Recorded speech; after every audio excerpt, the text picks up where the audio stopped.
Hello, welcome.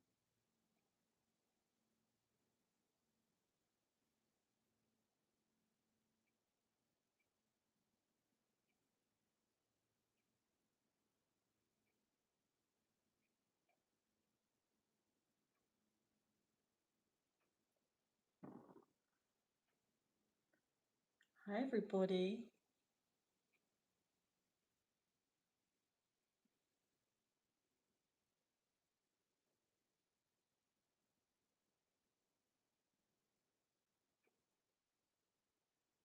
Welcome to the live. Hey, Red Devil. Hi, NRV7012 and M. Shahari. I'm just clearing the space before we jump in.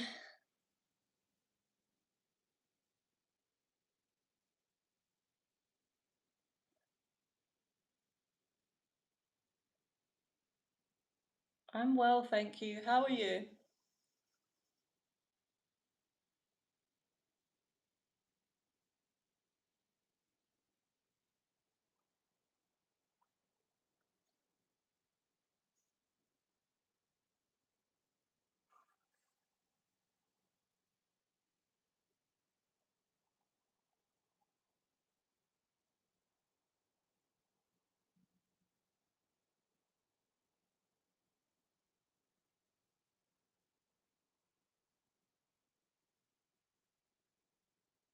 This is good for repelling insects. Really?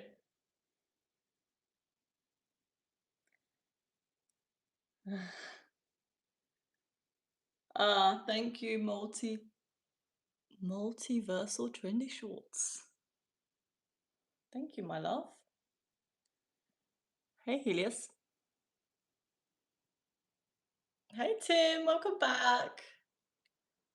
Nice to have you again. Hey, Alochena. Welcome back.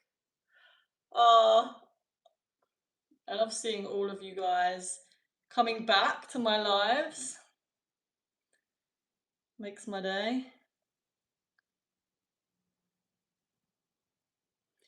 Hey, Dwayne. Hey, Blue. Hey, Jana. Hey, Sam. Where's everyone coming from? Scotland, India. Hey, Fables Illustrated. Hey, Malaysia.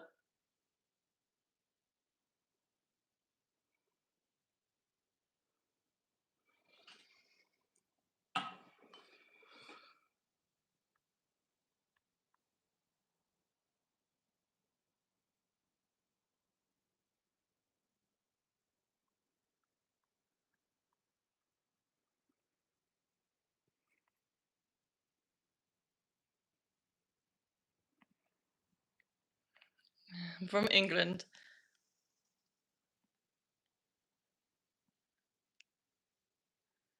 Wow. So many people from different places.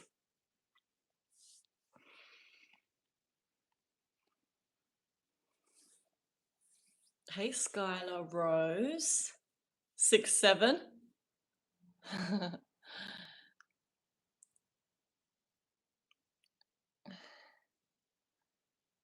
Hi, Ewan? Ewan? How do you say that name? Am I saying it right? Ewan Walker? Hi, Bushaya?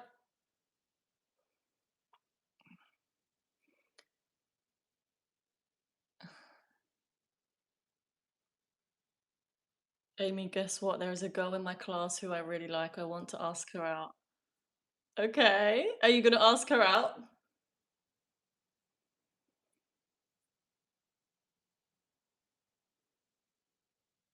The way you look and the way you speak show intelligence. Thank you.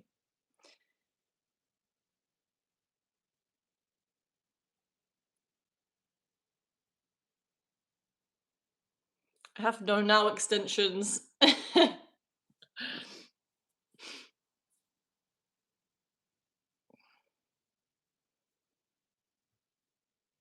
Yes, so was the one meditating yesterday. Did I skip your comment? I'm sorry, I don't know what it said. Let's see. It might.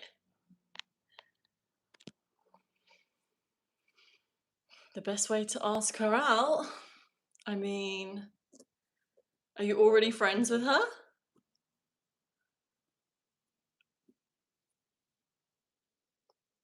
Hello, mate. She's skipping mine because I'm a scouser. That's not why I skipped. I don't remember why I skipped.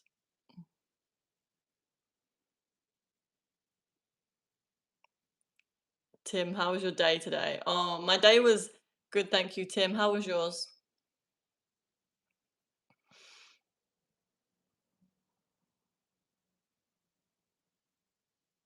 What religion do you follow? I don't follow any religion.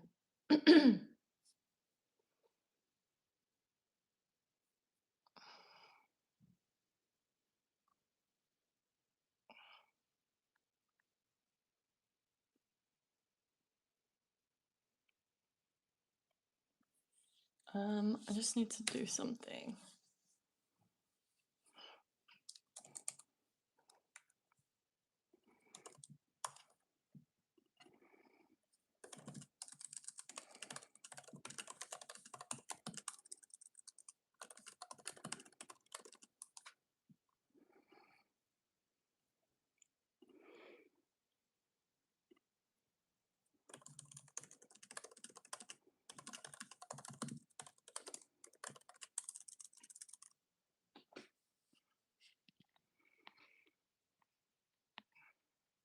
Hey, Chand. Guys, if you're on the live, say hi. Put your favorite emoji in the chat. I want to see what everyone's favorite emoji is right now.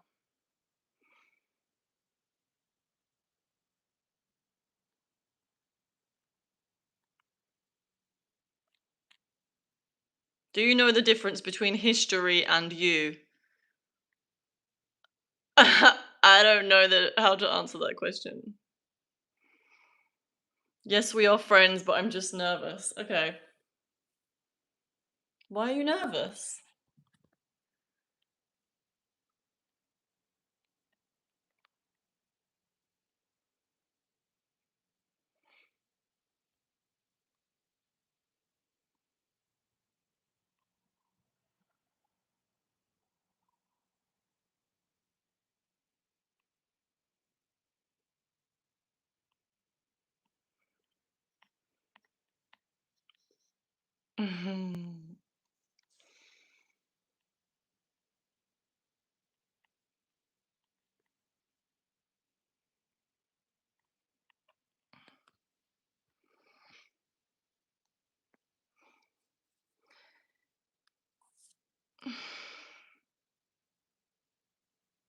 Do you know you shouldn't use WhatsApp emojis in the YouTube live as it takes down your watch time?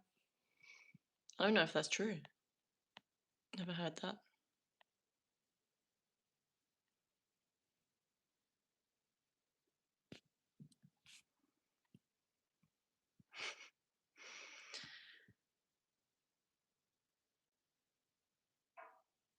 Oh no, the light's being weird. Hang on.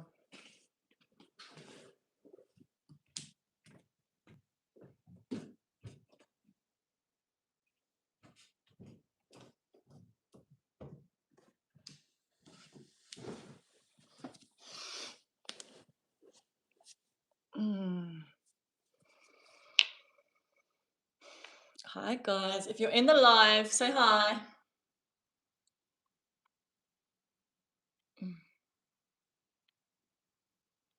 And tell me where you're from as well.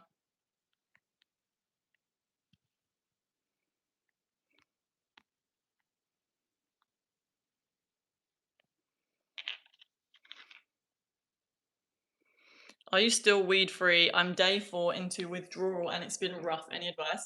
So I do use weed every now and then. Like I use it very intentionally. The last time I used it, I literally had 2 puffs and that was enough for me to bring to the surface what I wanted to process, I guess. I find it really strong. Since I quit smoking every day, I find my tolerance has gone way down. So now I hardly need anything, and I don't really have the um like want to smoke anymore that much. Um I used to want to smoke like all the time, and now I just don't get that feeling. But your day 4 into withdrawal is like you're in the thick of it right now.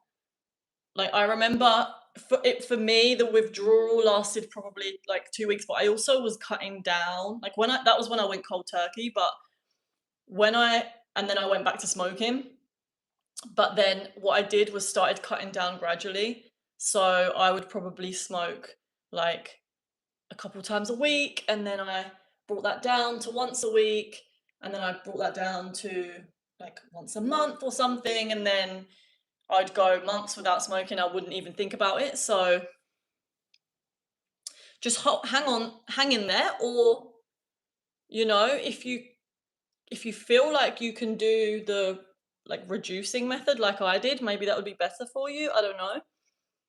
I find that really worked for me, and I wasn't beating myself up over allowing myself to smoke.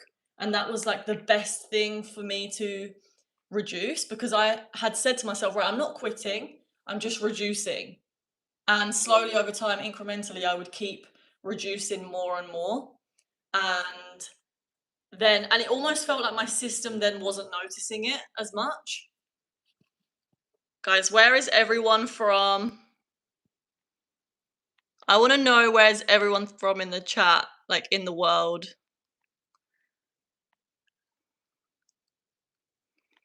Is anyone from the UK? Alabama, Dubai.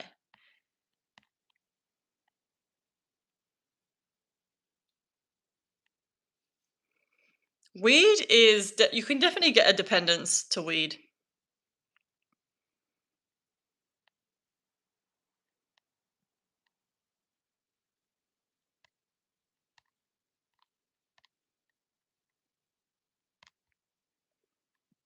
So someone asked, is manifestation real? And what I want to say to that is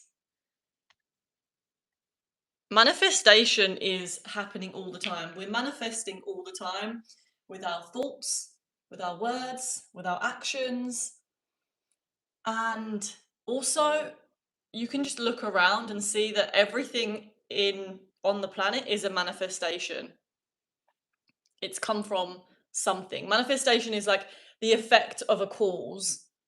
And so when someone asks me, is manifestation real? What I think they're actually asking me is conscious manifestation real? Like, can we create our own reality? And to that, absolutely yes. It's just becoming aware of what you're thinking, and then you change the cause, so then the effect gets changed. Does that make sense? Am I explaining that well enough, or do I need to expand?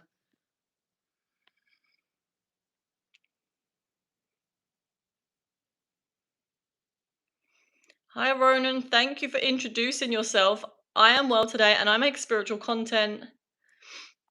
Do you believe in magic? Yeah, I believe that nature is magic, and that the whole of our existence is a miracle.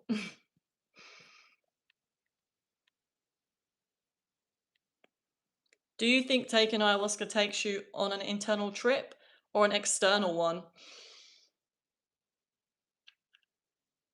Like, I feel like when you take things like these psychedelics, the internal and the external kind of just become one.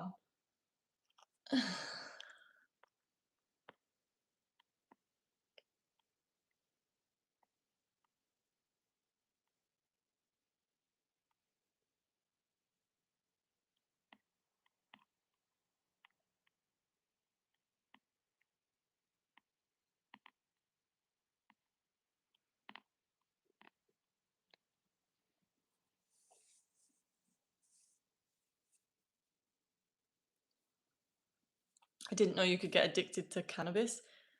I feel like you know you're dependent on cannabis if you want to stop and you can't, or if like you can't control how much you're smoking. If you want to smoke once a week, but you keep making the habit of smoking every day, or you want to smoke only at the weekends, but you can't help but just keep smoking during the week, then it means you're dependent on it. And the weed is more in control of you than you are in control of it. Mohican, I'm back on for 2 days. Yes. Love to see it.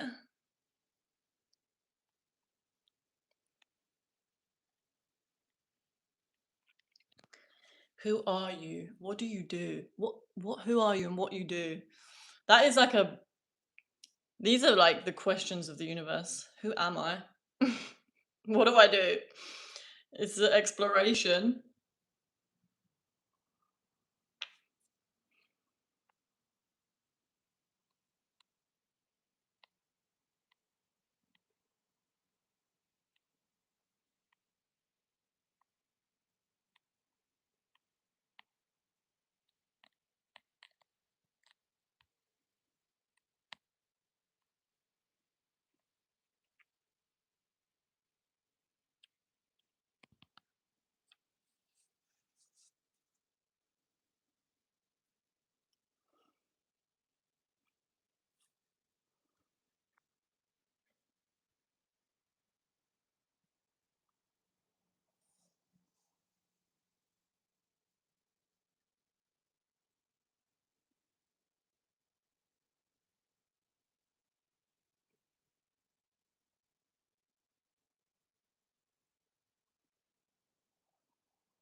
Someone asked why I'm not talking, and the reason is because I usually pick questions that are related to the topic.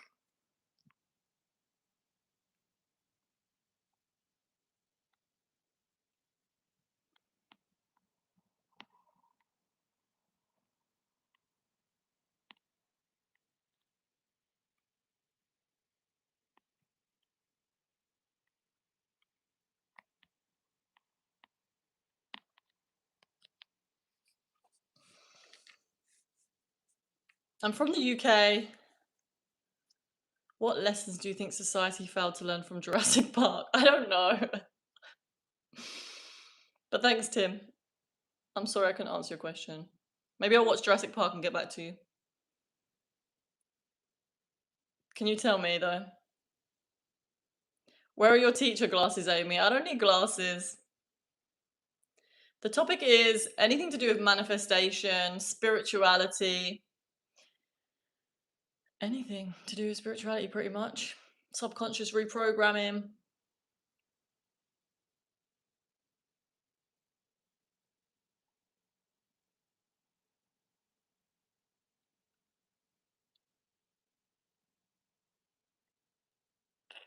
Is self part of the brain? How can one experience the brain? I would personally say that on a spiritual level, self is much deeper than the manifestation of our physical body. The deepest part of ourselves is the part of ourselves that exists without the body.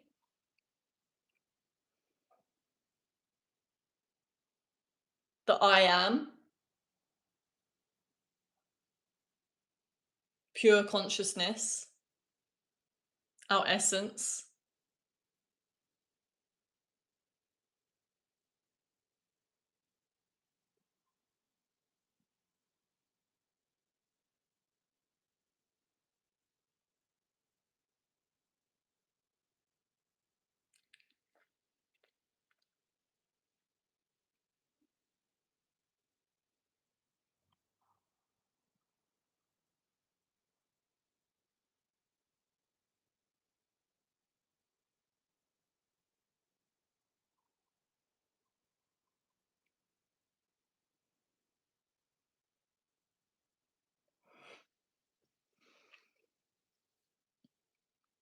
Which mantra do you chant as meditation?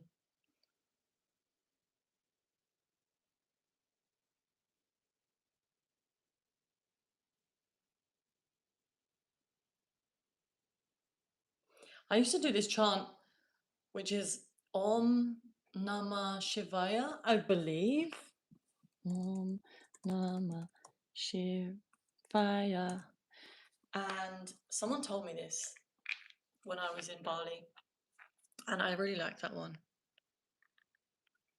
Yeah.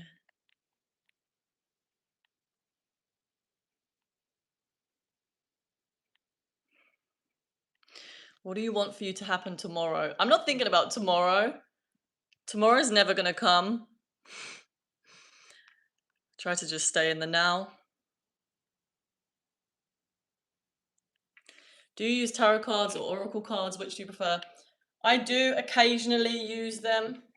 I don't use them a lot though. When I feel called to use them, I will. If I feel like my higher self is guiding me to pull out a card, then I'll do it, but it rarely happens. But you never know. But I have definitely used oracle cards.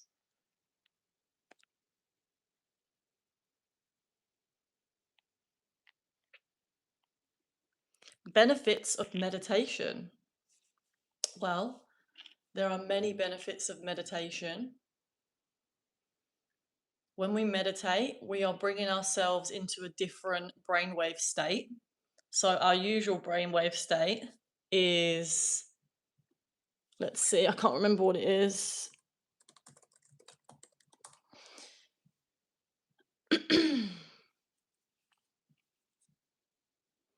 Our usual brainwave state is the beta, active thinking, processing, external focus.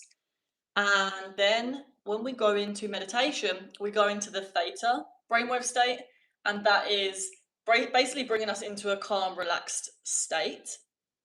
And there are many benefits of bringing ourselves into a calm, relaxed state. When we are relaxed and the mind is calmer, we're able to connect with our intuition, our higher self, or God, or source, which I think are all just synonyms.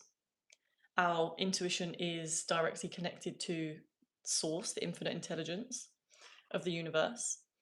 And so when we meditate, not only are there physiological effects, but I believe that there are also, and I have experienced, spiritual effects. So my state of consciousness is improved a lot from meditating consistently. And I notice many effects from that, like the ability to stay focused for longer, the ability to take action without fear getting in the way, being more aware of my internal dialogue, choosing what I want to believe in terms of my thoughts and what I don't want to believe. The ability to actually choose our thoughts becomes a lot easier when we meditate. Meditation has also been proved to boost the immune system, because when we are completely spiritually unconscious, our mind is using up a lot of energy. And so we are thinking thousands of thoughts all day unconsciously. And that energy that is being used in the mind is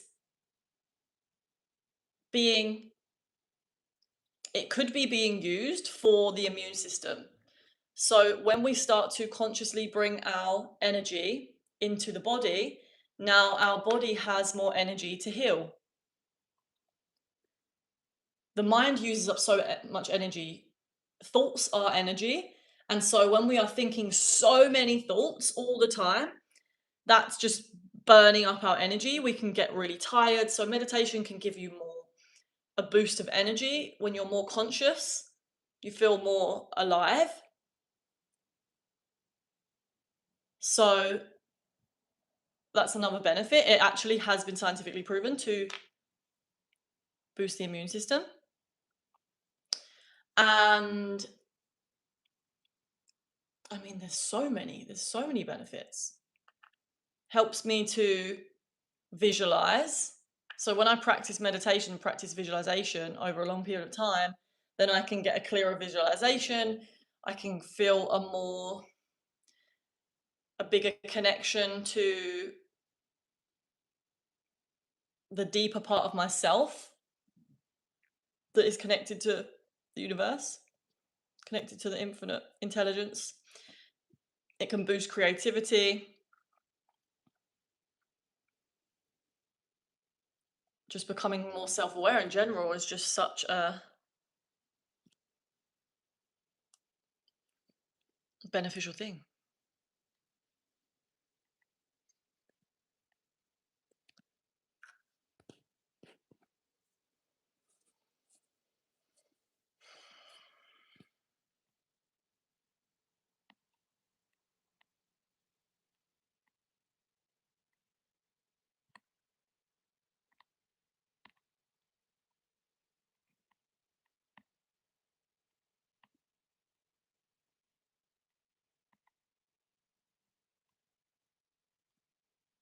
How many meditations do you know? I mean, I don't know the answer to that question because there's literally like infinite amounts of meditations. You can just be so creative with them. You can also just, whilst you're doing things, just bring your attention into your body and then be very conscious throughout the day whilst you are whatever it is that you're doing, bringing more consciousness onto the earth through your body.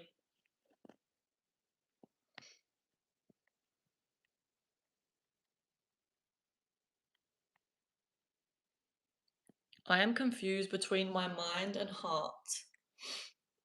Well, this is something that I talk about a lot, is that we have many different parts living inside of us. And so when when people say that you're out of alignment, it's because there's two or more parts of you inside that are in conflict to each other. And so when we are in alignment, we are in agreement. Our whole being is in agreement. Our mind, our heart, and our actions are all in agreement. And that's how we manifest quickly. Because if you can imagine, there's nothing holding us back. But when something is in conflict or one of those parts is not congruent with the other, then it's like we're trying to move forwards with the brakes on because there's a part that is just not allowing us to move forwards. And so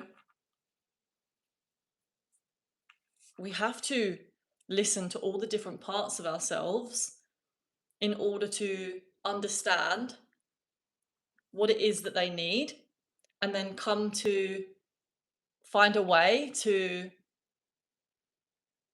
find solutions that have the best interest of all the different parts. And that's how we get back into alignment. And this is something that I do teach and I work with people on a one-to-one basis with, going really deep into this part's work. It's a really powerful process to feel more clarity and so that you can move forwards, be at peace with whatever it is that you're doing. And so if anyone feels called to work with me one-to-one, there is a couple of spaces left for next week. Do you know what Wim Hof breathing is? Yes, I love to do Wim Hof breathing.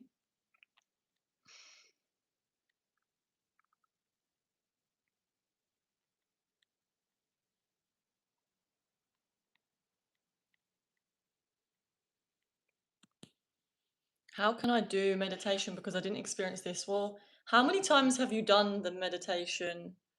Because I think it takes practice. You want to be consistent with it. Try different ones and see how they work out for you. And if it's still not working, it might not be for you. How can I get rid of depression and negative thoughts? Okay. So thank you for your question. Remember, Shorty. I appreciate it. One thing when it comes to depression and negative thoughts is the minute we are asking the question, how do I get rid of it? We actually are in a state of self abandonment. And so, what we are doing is we are resisting the pain that we are feeling inside. So, there's a part of us that feels depressed, or there's a part of us that feels anxiety, or there's a part of us that is in pain in some way.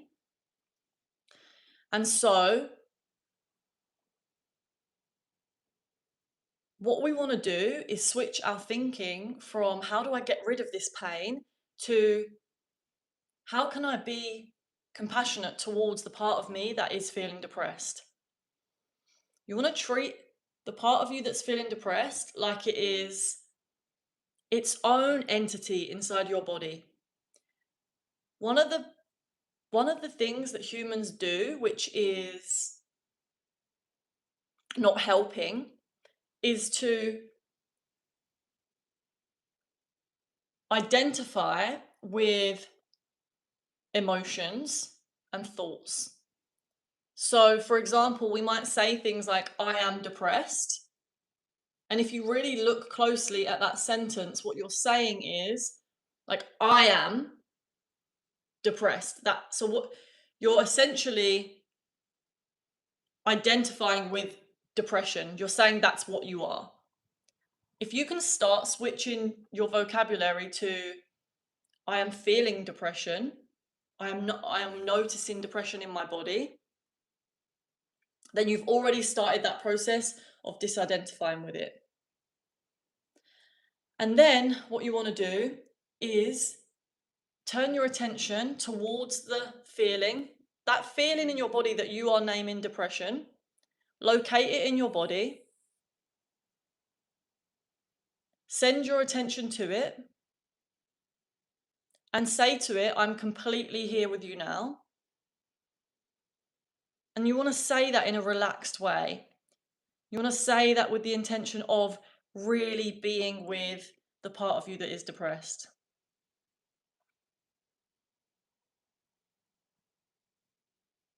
So everyone do this now. If anyone's feeling anything in their body that is painful or a more difficult emotion, I'm just going to invite everyone to just take a breath and bring your attention inwards into that feeling, wherever it is in your body. Maybe it's in your belly, maybe it's somewhere else, in the chest. And just hold your attention there. And with your intention, as you breathe, you can actually do it so that you are using your out breath to you can do it with your in breath or your out breath, but to send that intention into where that feeling is in the body and just say, I'm completely here with you now. This is a technique that I learned from Till Swan, and it's amazing. And what you're doing is you are stopping the loop of emotions creating a thought and then a thought creating emotion. So it's a cycle that just keeps on going until we stop it with our consciousness. We become aware of that we're in that loop, and then we can start to stop feeding it basically by putting our attention onto it.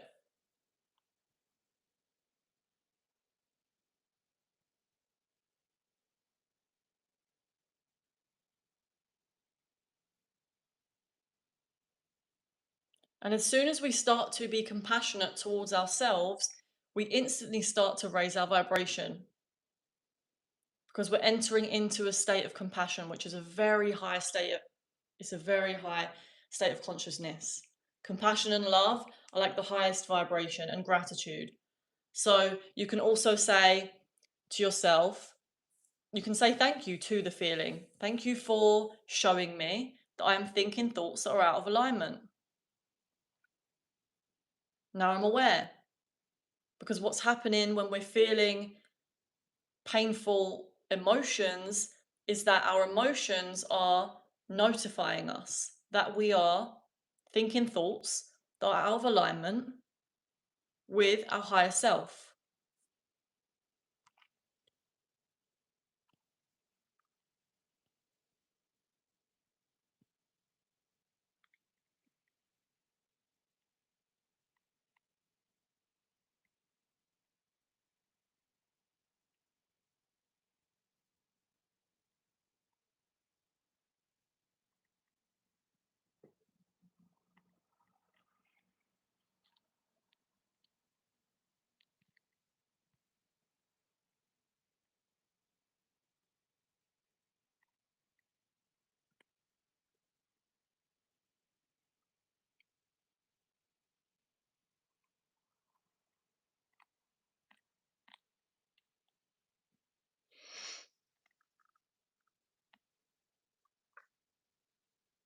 How do you feel after and before meditation? I mean, it depends on the day, but usually after the meditation, I feel very relaxed and I feel a lot more clear, a lot more present. I feel like I am almost watching my mind from a bird's eye perspective instead of being completely consumed by it, believing that I am the thoughts.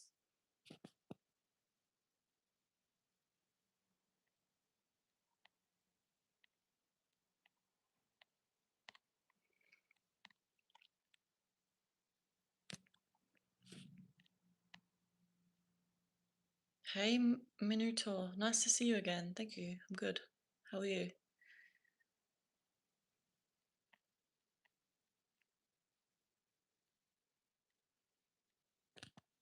DMT led me to meditation. I was told in the realm I need to learn to quieten my mind to improve my experience in the DMT realm and the waking world. Yes.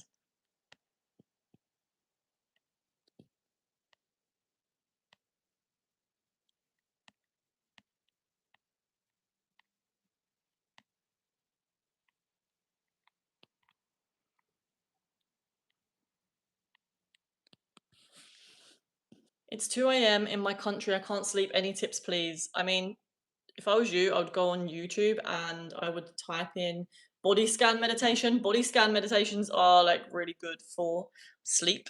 You can also try some herbs, like some lavender tea or some chamomile tea. Chamomile tea can be really good for sleeping.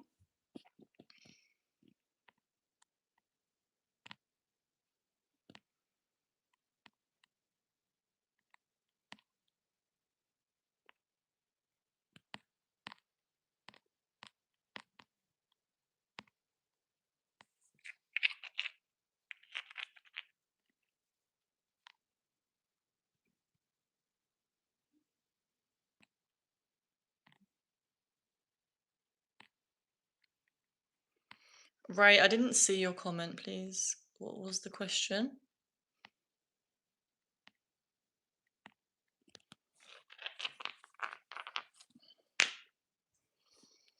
Okay, you've tried a lot of times. What do you mean you don't do it, but you've tried? What are your thoughts on having a partner? Um, what you mean in general for humans to have partners?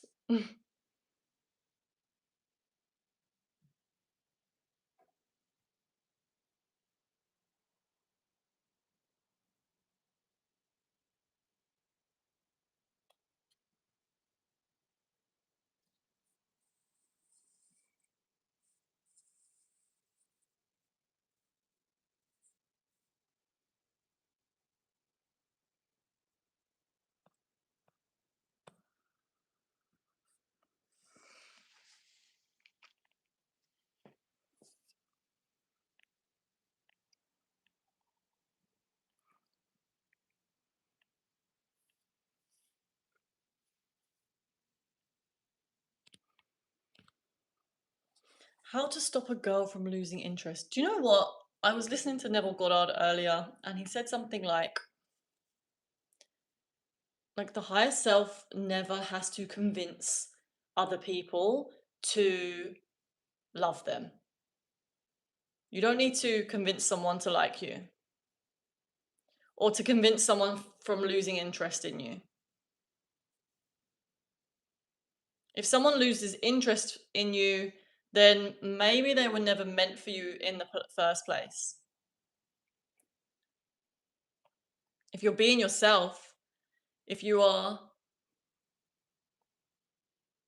acting with love,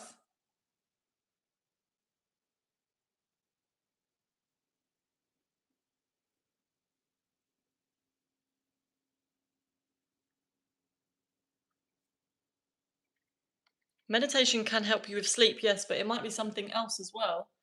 Like, is there something that you're not emotionally dealing with? Ask yourself that. And also, maybe it might be something to do with maybe you need to exercise more. It could be anything, honestly.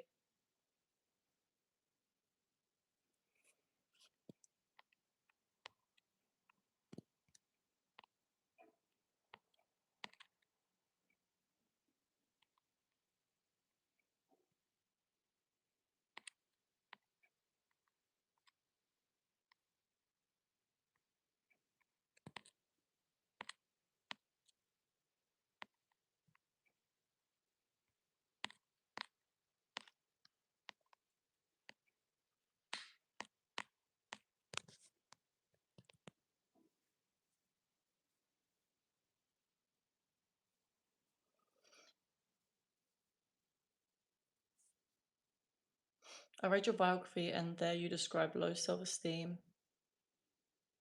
Yes, I used to have really low self esteem when I was younger.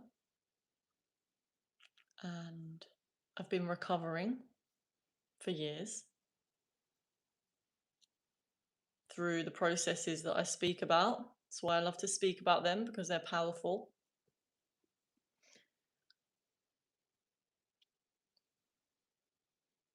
I used to have so much social anxiety, and I've healed it a lot. I would never have been able to come on live and talk even 5 years ago. I would have been really scared. I would have been so worried about what people thought of me. I would have been so triggered by anyone's comments. And now I am able to do it and stay calm and peaceful. Obviously, sometimes there's always tests. There can be challenges that come up, but I find them challenges are here to help me get further into alignment.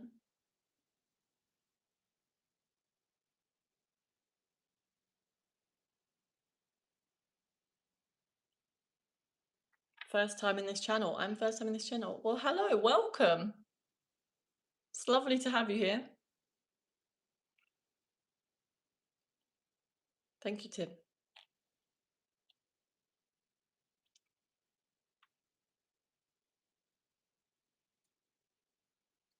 Yoga and meditation different. Some would say there is no difference because it's a practice to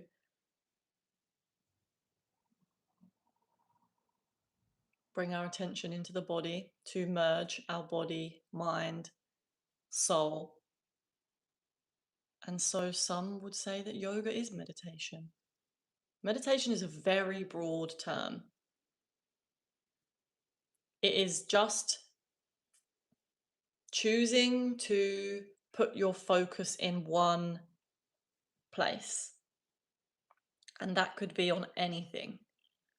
So whilst we're doing yoga and we're moving the body and we are merging the breath with the movement, we are bringing our attention into the body. We're focusing our attention into that space. And so it is meditation.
Have you ever experienced the trance state? Yes, I have.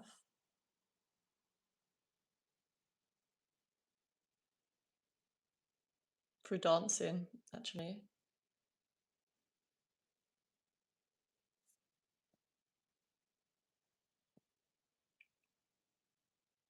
Hi, everyone. Welcome. Where are you from, guys?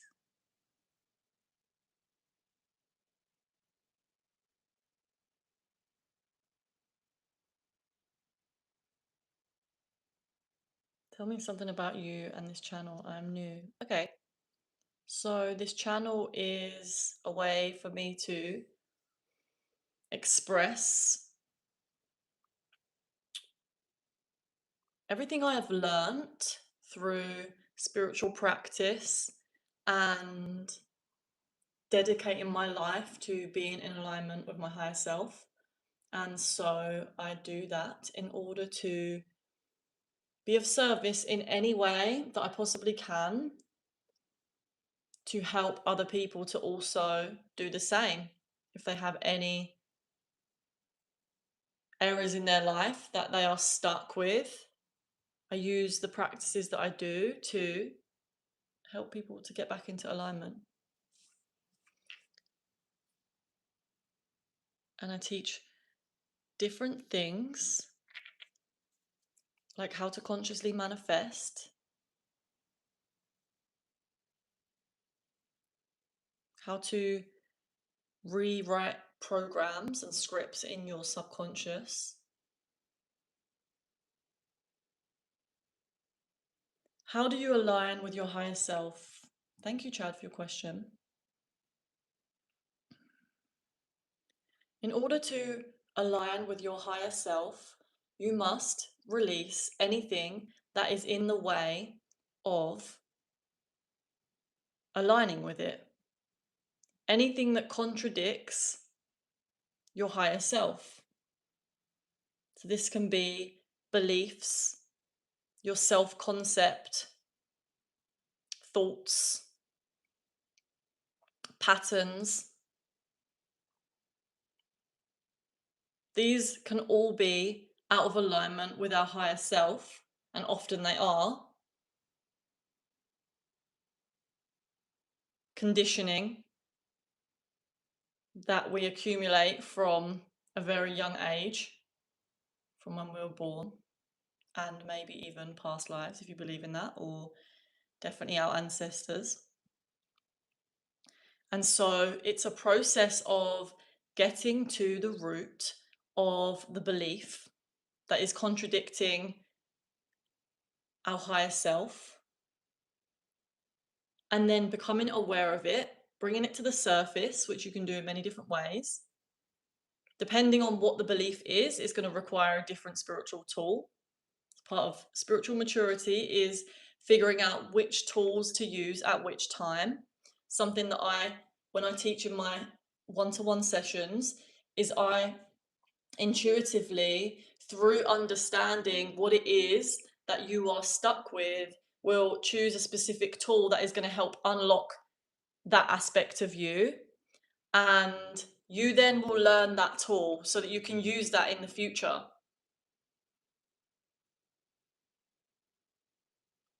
Aligning with the higher self is more about removing what is in the way of us accessing our higher self.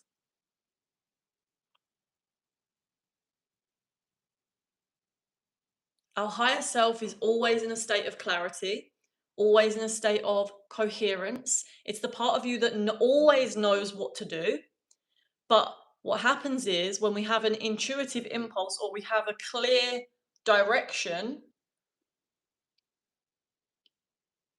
our ego, which is made up of all these different patterns, conditioning, beliefs, start to surface. They are usually triggered when we have a sense of direction, or the higher self has a intuitive sense of where to go. It triggers beliefs that are rooted in fear. And usually what happens is those beliefs come to the surface and then they completely fog our intuition. You can think of it like this. The higher self is the blue sky. The blue sky is always there, always infinite, vast, clear, stable, coherent. But then what happens is clouds, they start to come in. And when we are not doing spiritual practices, when we are not doing our spiritual hygiene practices, these clouds can get very thick and very foggy. And all of a sudden, we think we are the clouds. And most humans are walking around thinking that they are the clouds. But when we start to learn how to become more conscious, we start to view the clouds from a higher perspective. And these clouds start to clear, and then we realize that we're actually the blue sky behind the clouds. That's our essence, the blue sky.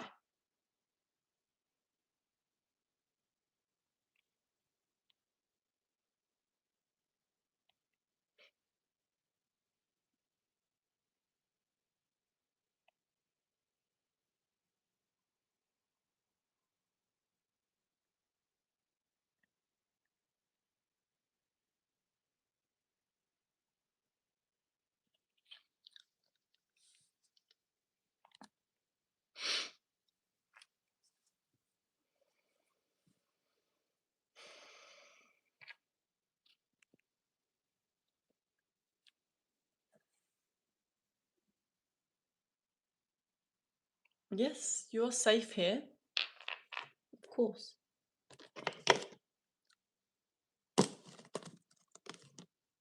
So when we meditate, we start to observe the clouds that are fogging up our intuition, fogging up our true selves, which is the blue sky. We start to disidentify with the clouds. When you become aware of thoughts, you create space between you and the thought. Whereas maybe before you were having thoughts and you weren't even aware that you were having them. And what happens when we're not aware of thoughts is that we play them out unconsciously. So we're not consciously choosing our reality. We're just playing out a mental program, a pattern. So when we start to become aware of our thoughts, then we can start to choose and have more conscious control over what we do.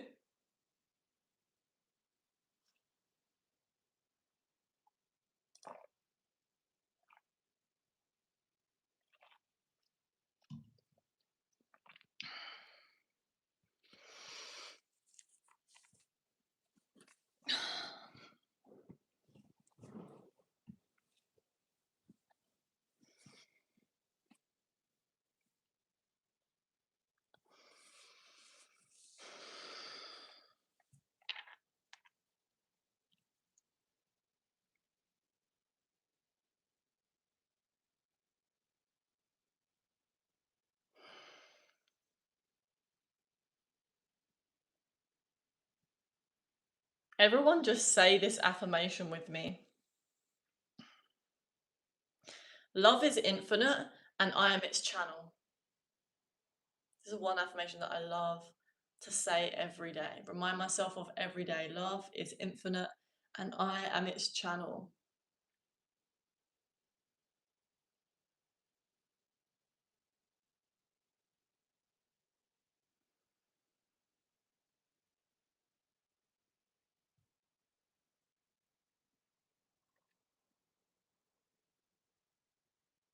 Thank you, Roger. I hope you're doing well too.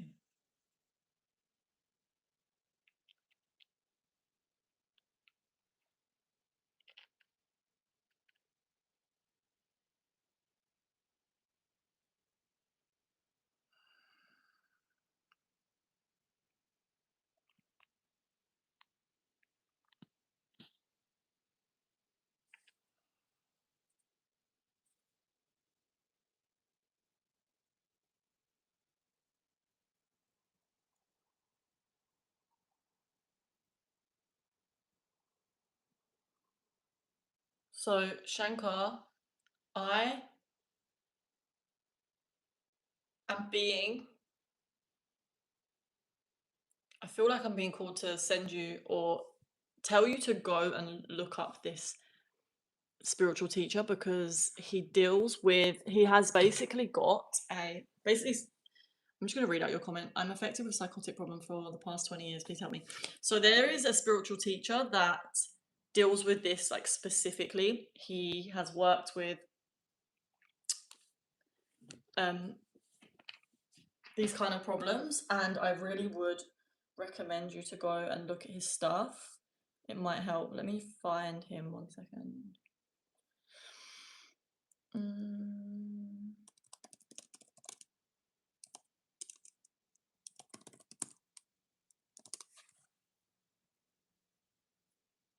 Okay, Dr. Marzinski.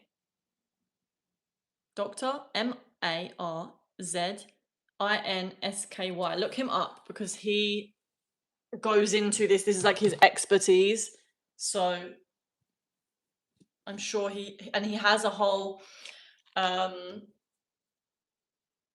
you know what? I'm actually going to speak a little bit about his process. I don't know his exact process, but it seems it's very similar to the process that one of the processes that I do in my one-to-ones. And so you're more than welcome to send me an email if you want me to take you through this process. And what it is it's an inner child healing. So there are certain parts of our consciousness, and we all have this, where we basically have multiple personalities within our one body. All of us do.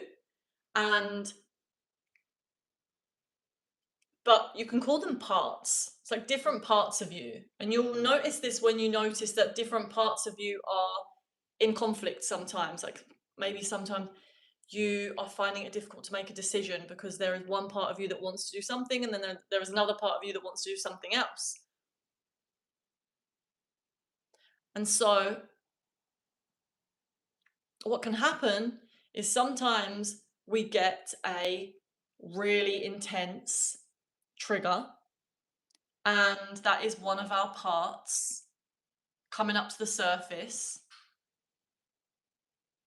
And sometimes what happens when this happens is these voices inside can start to be like attacking us or telling us to do things. And it can feel like you just don't know where these voices are coming from, or it's a certain energy that is, it's like the vibration of that part of you that is expressing. So what we want to start to do is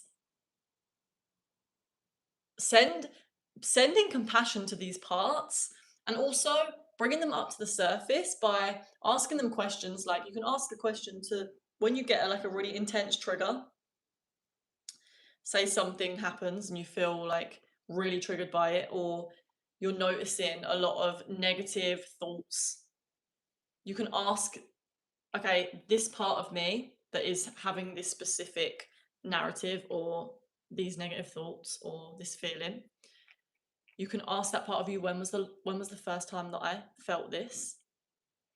And what happens usually is a memory will surface. This is like a meditation that you go into, and this is what I take people through.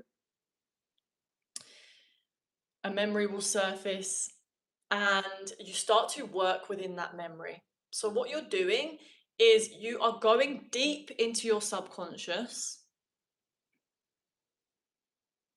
You are uncovering a memory that got stuck, and that part of you that is stuck in that memory from when we were younger, that part of you wants to be seen, it wants to be brought up to the surface. And so, what you're doing is you're working to give it compassion. Make sure it knows that it is loved, it is seen, it is being listened to. And then you can start to change the memory. Whilst when you go into the memory, you start to ask that part of yourself, what do you need? Or how can we change this situation so that you feel better? And this has a massive effect on our consciousness when we do this. It's an absolutely amazing process. I did that process with a part of me that when I was getting really bad social anxiety, I noticed that certain situations would trigger me into like a panic. It was like this feeling of my whole body going into trembling or sweating and just not being able to talk, not being able to be calm, not being able to be myself. And that would cut me off from a lot of connection to other people. And so what I did is I did this inner child process where I asked I asked this part of myself, when was the first time that I felt this?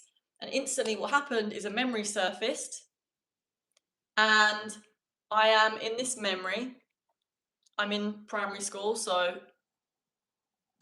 God, how old is that? 7 years old, something like that. And I'm being bullied at school. There's a memory of basically what happened was I was with I was friends with these girls, and they decided that they were going to create this folder. And in this folder they would write all these things about me, and I'll tell you how I figured out that it was about me in a minute. But they would write they would basically say to me, you're not allowed to look in it. And so I would be left in the playground on my own, and I didn't stand up for myself, and I would just be really sad because they were like my best friends. And so this memory surfaced, and I'm standing in the playground, and these girls are writing in this folder. And what ended up happening is the girl's mum, she came to my mum and was like, we found this folder. I found this folder in my daughter's bedroom, and it says lots of really mean things about Amy in it. And they were writing in it plans of what they were going to do to me. God knows what that means, but I just remember her mum saying that.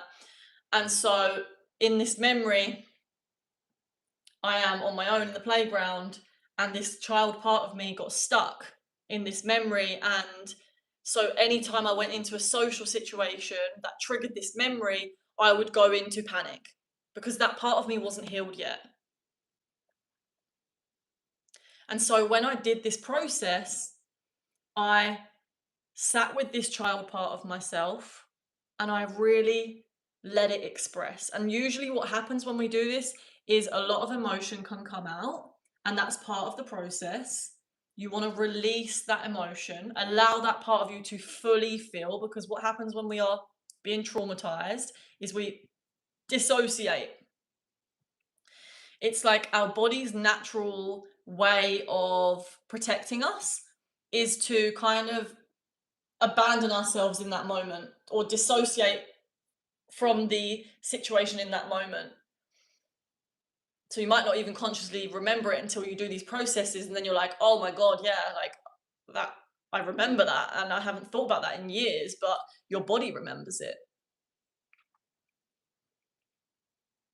And so what I did was I went into this process and I sat with this child part of me. A lot of emotion came out and I really let it process. And then I said to this part of me, whilst I'm in the memory, it's like a visualization, and you can go into the consciousness of that child part of yourself and like really feel the emotion, and then you come out of it, and then you're with your child from an outer perspective, your child self.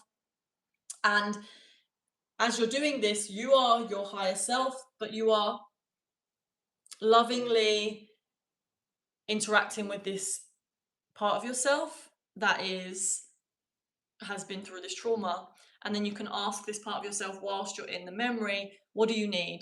And you can get as creative as you want with this process. And the child part of you might say, for example, my child part of me wanted to just be taken away from this situation. I didn't want to be there. I wanted to have some angels come and get me. And so that's what I did. You meet the need of the child in the situation. And so I visualized myself being taken by my angels and being with loving people, being with loving entities or beings. And that part of me started to heal. And I noticed that after I did that, I would no longer get these trauma responses when I would be in social situations. It's like a part of my subconscious has been lifted up into the light. And so I'm no longer feeling that trauma response. It's like a miracle.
Hi, different shades of grey. Nice to see you again.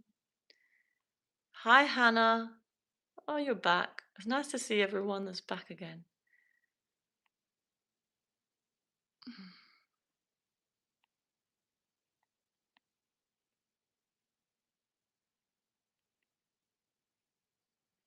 No, Hannah, not yet, but soon maybe. Thank you.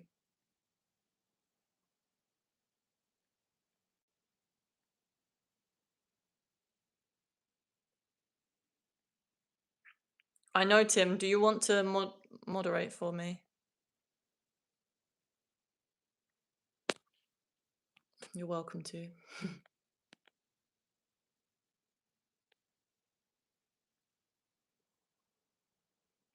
Because it's hard for me to do it, honestly, whilst I'm talking.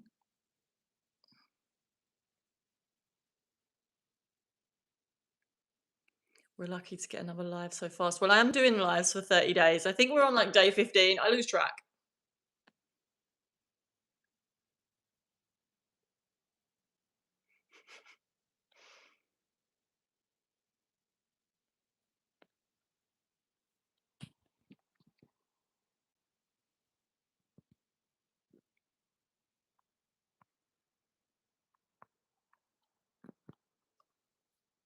Okay, Tim's moderating now.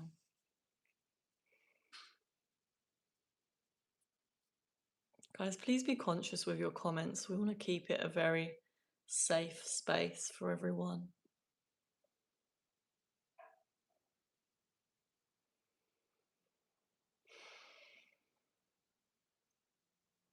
Welcome, Tim. Thank you.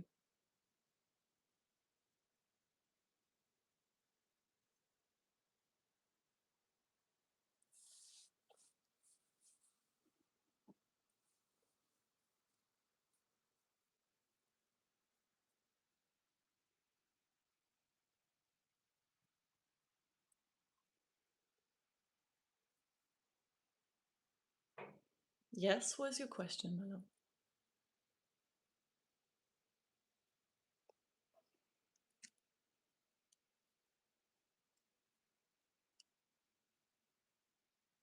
How long have you been on the awakening journey? Well, I think it's been around 10 years. I actually can't remember the exact age I was, but I think I was around 20 years old when I started my journey. The first spiritual book I read, I remember thinking, oh my God, I want to be a spiritual teacher. Obviously, at that time, I wasn't so ready. But I knew then, like, I remember thinking, I remember reading Eckhart Tolle, and I was like, oh, I want to teach this. But this is like 10 years ago.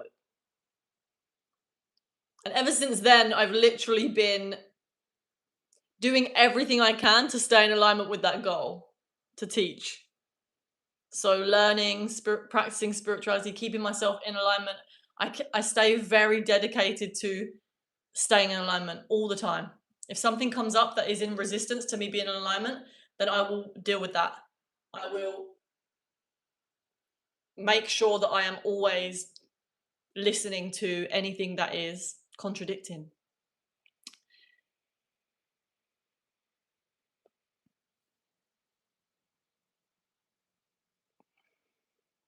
Honestly, Tim, I just block people from commenting on the channel if they're being disrespectful.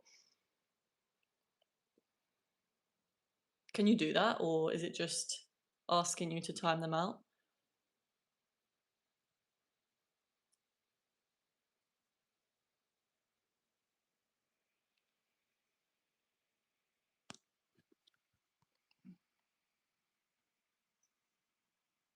I've been on this one for 5-ish years. Cool. And what got you into it? UKG85?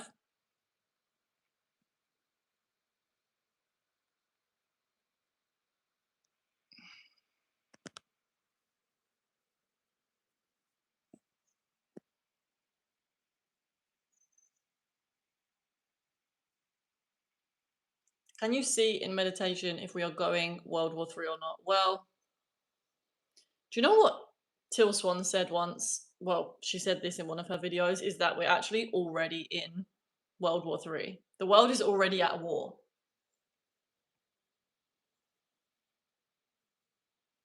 There's already so much conflict on the planet. Our priority needs to be our internal state. The internal state is where everything flows out from. Your internal state is the cause of everything. Not like the cause of everything happening on the earth, but I mean, everything in your life is manifesting from your internal state or how we react to situations.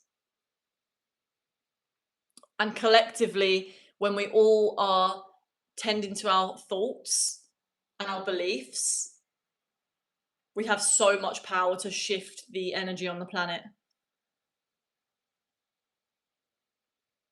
Well, Tim, I trust you to choose the option that feels right.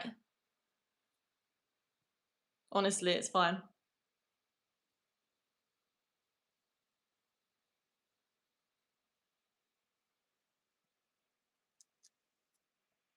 I love Alan Watts. What's something you learn about Alan Watts UKG 85? Put it in the chat.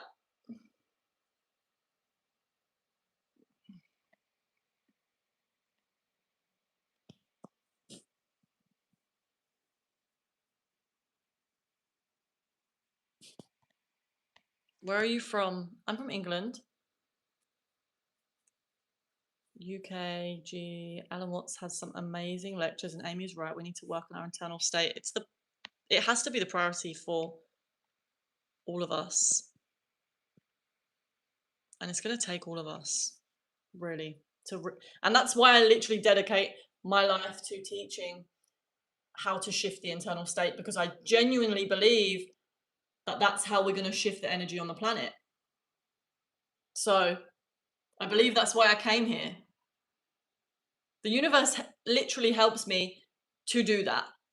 When I set my intention to help shift the consciousness on the planet, I'm constantly being supported in that endeavor, because I think that it's in alignment with what the universe wants, is for people to become more conscious. The universe wants to become more conscious through us.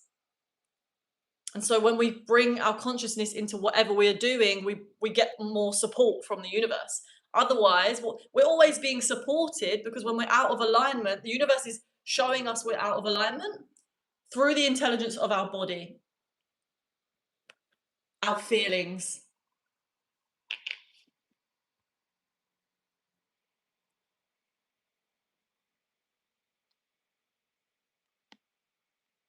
This one is going to be a holy war, so we best get elastic with our brain. I always make the wrong decision.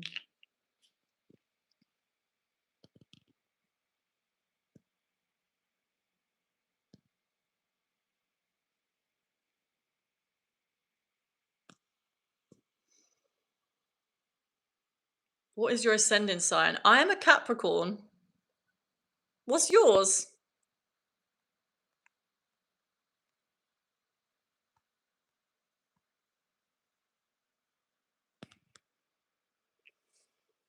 Okay. UKG. A person that thinks all the time has nothing to think about other than their own thoughts, and in doing so loses touch with reality. Hmm.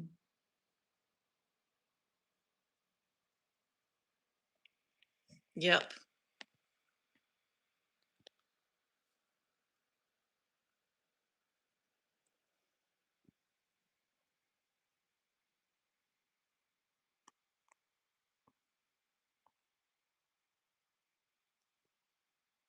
That's okay, Tim.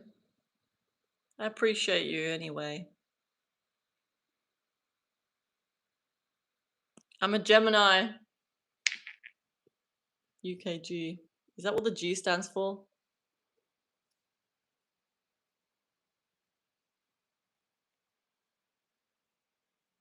Are you from far away? That depends where you are.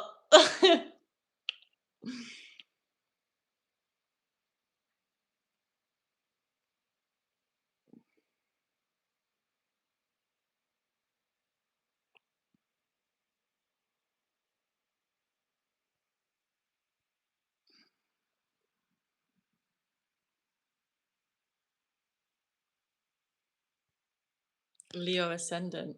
Ah. Both my parents are Leos.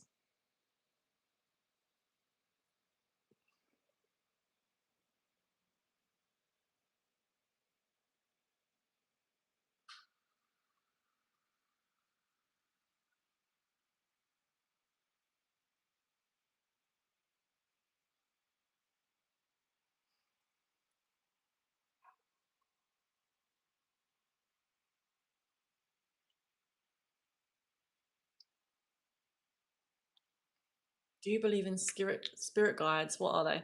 I do believe in spirit guides. I actually do call on my spirit guides and angels every day. I started doing this when I didn't believe in them. And I was like, okay, it sounds a bit woo-woo, but let's try it, because a lot of people talk about it. So I was like, I'm open, this is how I got into spirituality. I used to be very agnostic, and I was just like, let me just try. And what I found was that by doing this, I seem to get a lot of help when I do that. When I ask my spirit guides, I call them in. You can start with something small, okay? One of the ways that I always well, that I've really started to build my trust with my relationship to angels, spirit guides, and it might sound funny, is to say thank you to them for like something small like a parking space. Like there's this one road near mine where there is this like organic shop and it's really hard to get a space outside this shop. But when I always say thank you to my angels for helping me get the perfect space. And without fail, I always get a space. And what I do as well is I visualize myself being thankful, and I visualize that moment where I'm like, yay, thank you for getting me that space and helping me to find a space. And that's like something small you can practice with manifestation, something that you really believe, because the belief part of it has to be there.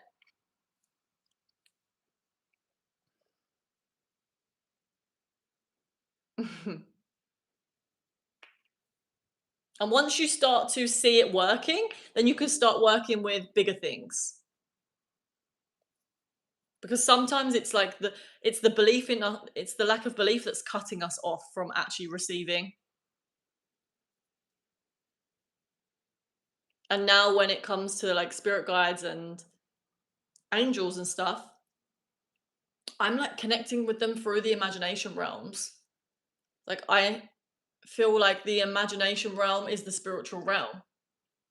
It's just that we have such a filter in this realm, so we're not able to see it as clearly. Some people are. Some people have a lot more of a clearer imagination, or their filters aren't as strong. And especially when we do like psychedelics, for example, it's like I feel like you're tapping into the imagination realms. It's like your filter completely dissolves, and then you're able to see into the spiritual realm, or you're able to, because I think you're always there, but because we're so plugged in to this realm, we can't perceive it. And that has its benefits when we're here, because we're able to really fully focus on being this point of perspective in our body, which is what we chose to do.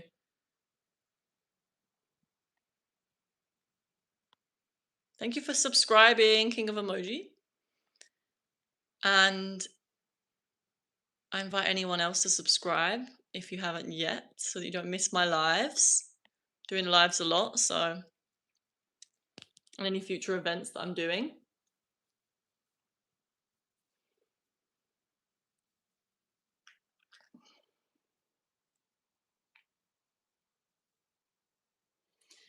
What is happiness to you? How do you define it? So, you know what? Eckhart Tolle says something about happiness which I resonate with, and that is that there is a certain peace that kind of transcends happiness. Happiness is almost like it has its opposite, happiness and unhappiness. And so if you can access peace, which is deeper than the emotion of happiness and unhappiness, then no matter what feeling, no matter what emotion that you're experiencing, you are in a state of peace whilst you're experiencing it. And so I always find that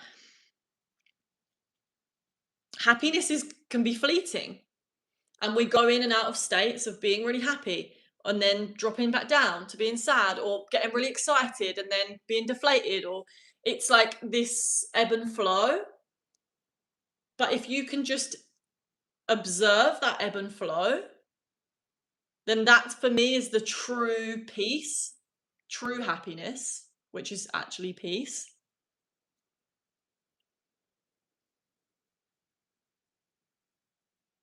It's like underneath, it's a deeper part of us.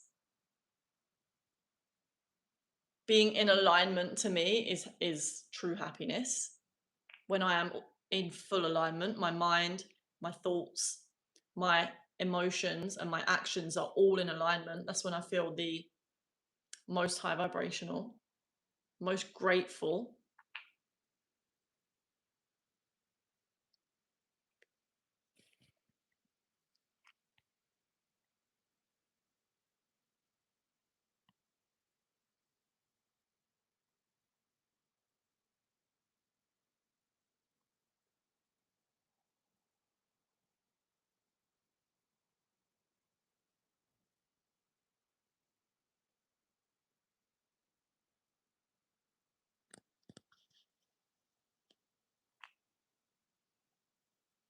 Happiness is wanted, and to want can add stress through longing,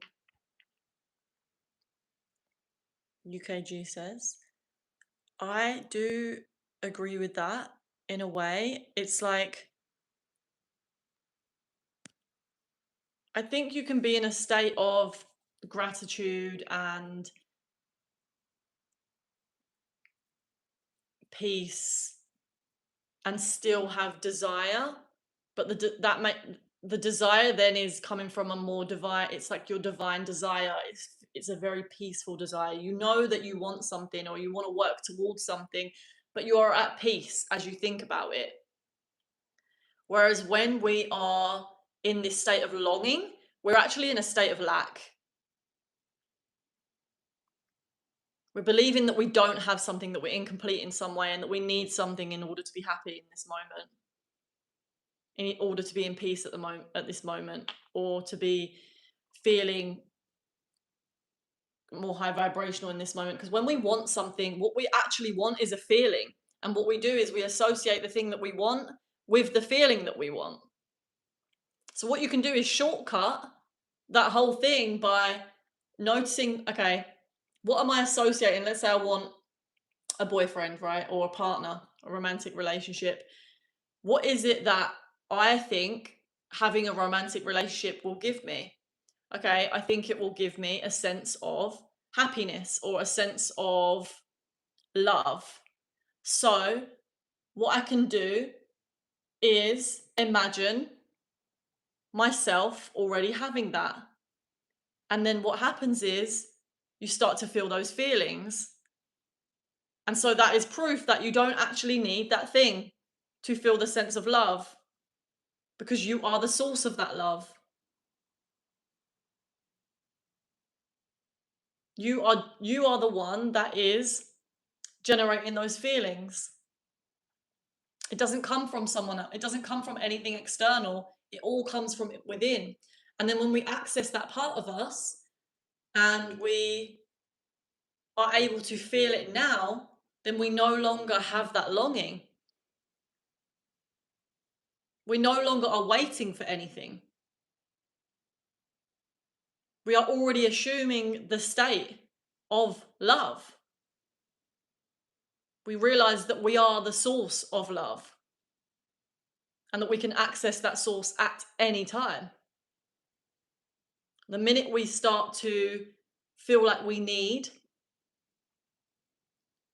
something outside of us to feel love, we've started to identify with the mind. But again, that does not mean that we can't desire loving relationships. We actually have to feel the love. When we start to realize that we are a source of love, our relationships become more loving because we're able to pour into them.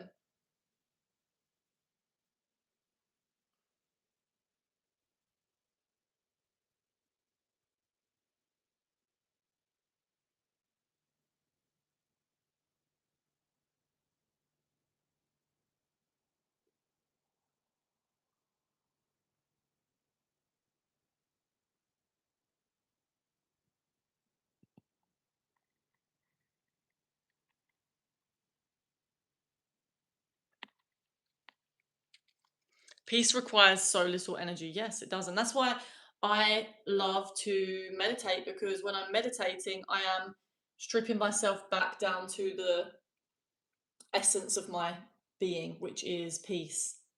At our essence, we are peace.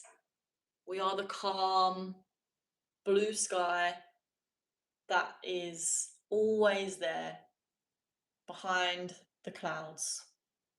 The clouds are very symbolic for all of the beliefs, the conditioning, the thoughts that our mind creates, fogging up the clearest, peaceful part of us that can be accessed in this present moment. Our higher self resides in the now, right now. And when we're focused on the now, fully focused, fully conscious on this present moment, then we cannot be thinking about other things. If you're fully focused on something, then your mind is literally not able to think about other things. Most of the time, what's happening though is our mind is in the past or in the future.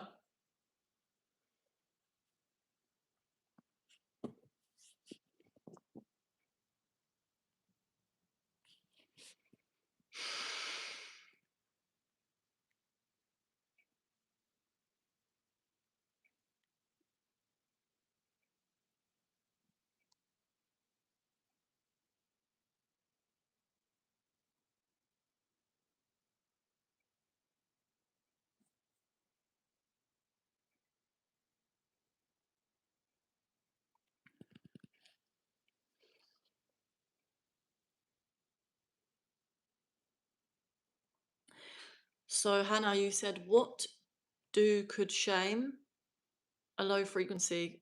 Could you rewrite that? I don't know what that means. What do? Okay, let me just read it properly. What what could do shame a low frequency? I've been trying to make it my friend. Are you saying, what can you do with shame? I honestly feel like shame,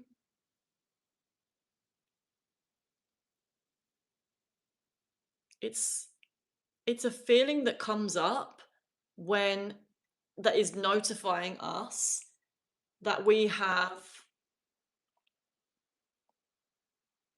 abandoned a part of ourselves because we believe it to be not worthy or unlovable. We're ashamed of it. And so, yes, you're right, in that making it your friend is going to raise your frequency. When you have a part of you that when you feel shame, you want to treat that shame as if you would treat a friend that was in pain, because that shame is in pain. So, focusing your attention inwards, locating that shame in your body, sending it love and attention, listening to what it's saying, but not believing it. That's the most important thing. Questioning what its beliefs are. We start to create a lot of space between us and the shame and see it for what it is. It's a part of us that is in pain. And the thing is with shame is usually it's really difficult for us to look at the thing that we're ashamed of, because for so long we have deemed that part of us unworthy. We've deemed it unlovable. So we're usually very afraid to look at it. But when we do, and we start to love it, we realize that there was nothing shameful about it. There was nothing unlovable about it. It's usually because of societal conditioning, we think that it's shameful. But what's happening is other people are projecting their shame outwards, and then that creates more shame within us. So we end up taking on the shame of the collective. So when we do heal our own shame, we are also healing the shame of the collective. It's like if someone is ashamed of something and it's something that you have healed in yourself already, and like, let's say, for example, someone has shame around their sexuality.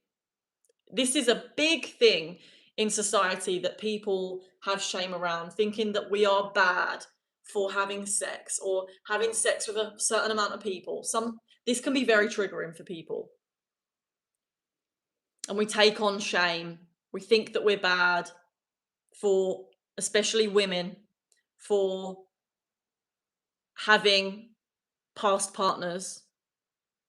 And so let's say you meet someone and they are expressing, or they are ashamed of that part of themselves, and they might project it out. They might tell you that you are bad for that. If you have healed that part of yourself and there's no shame left there, you actually give them the opportunity to heal it within themselves as well.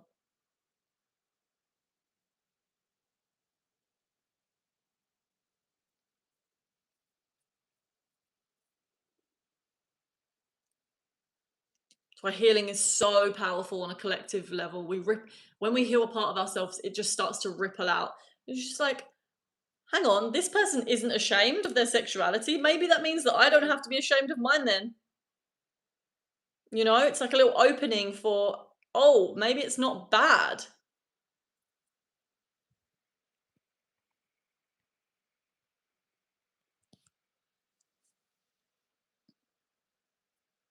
You can also use other people's shame to show you where you are ashamed. So if someone is projecting shame out and it is affecting you or it is triggering something in you where you're like, you can feel like a trauma response happening, for example, or you can feel yourself going into this like panic or this feeling of whatever that is bringing up for you, you can use that to get back into alignment. What are the thoughts that I'm thinking right now?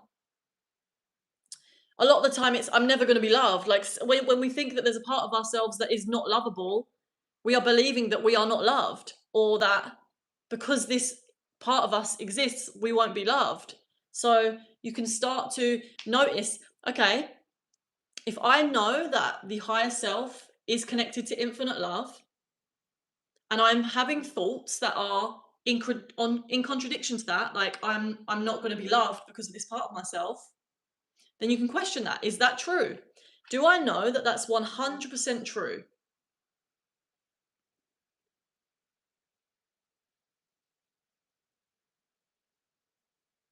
And the higher self knows that it's not. And when you start to question it and look deeper into it, that's when you start to release the belief a little bit out of from the subconscious.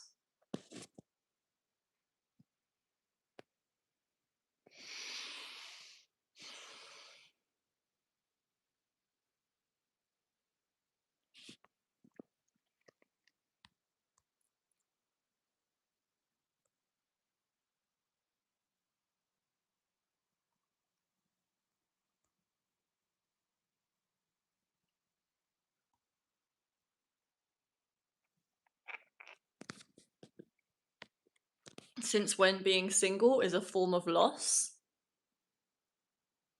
What do you mean?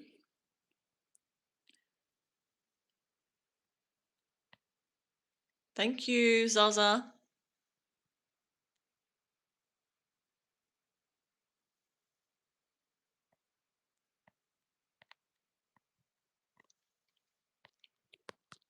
Dan's not here. I'm an extremist when it comes to expression as a musician. They sort of go hand in hand. So I feel everything deeply. How do I align with my truest state? Feelings. You have to accept what is true for you right now. Whatever is coming up in the moment is what is true for you right now. Doesn't mean that it's the truth. It doesn't mean that, okay, if you're having an emotion, that's the truth right now. So we're going to allow this emotion to come up. That's what's alive. That's the truth of how I feel. What thoughts are connected to this feeling? And then looking at those thoughts and asking, are those thoughts 100% truth? And often they're not. But in order to find the truth in the truth of in order to find the truth, we have to really see what is alive in us. That sounds so confusing, but in order to find the actual deeper truth, we have to look at the truth of how we feel. We can't avoid the truth of how we feel if we want to find the truth.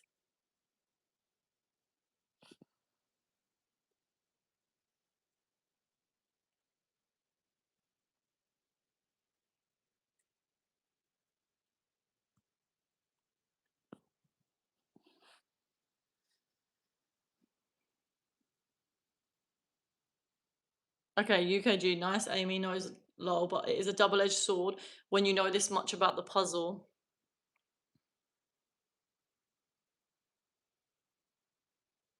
Can you expand on your reflection, please? I would love to know more because it sounds like it's coming from experience. Mm.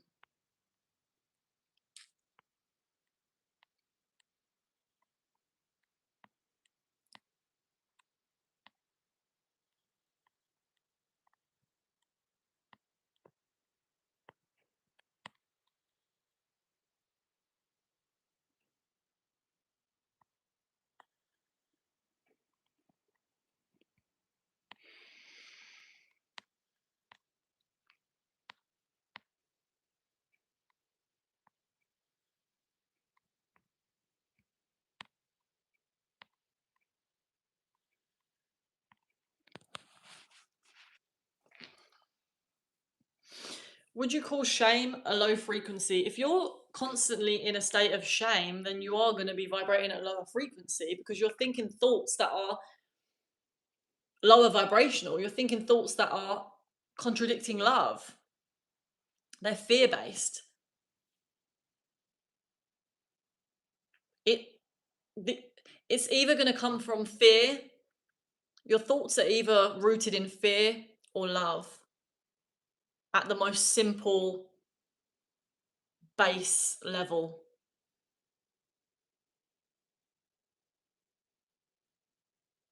So if you are constantly believing thoughts that are based in shame, then you are going to be vibrating at a lower frequency. You're going to be attracting people that are reflecting that. You're going to be also maybe you won't be filtering out those people because you're not aware of the beliefs that are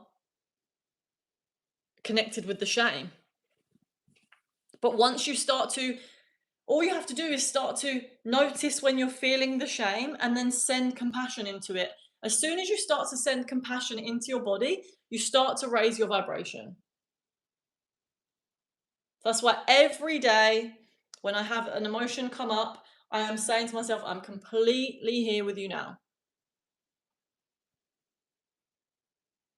Thank you for reminding me that I am, well, thank you for letting me know, notifying me that I am thinking thoughts that are out of alignment.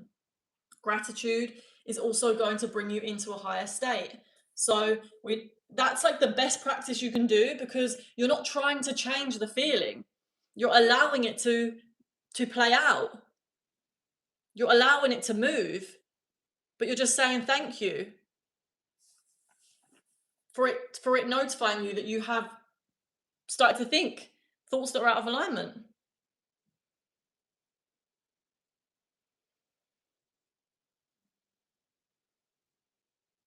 I'm doing it on all the time, honestly. Like I'll have thoughts come throughout the whole day that are connected with old conditioning, old beliefs about myself, my self concept that I am actively healing constantly. If I notice a thought come in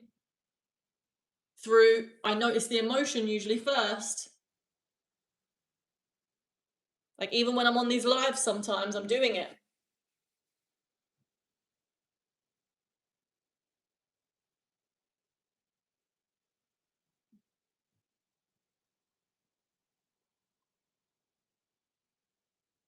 That line, I'm completely here with you now, is so powerful.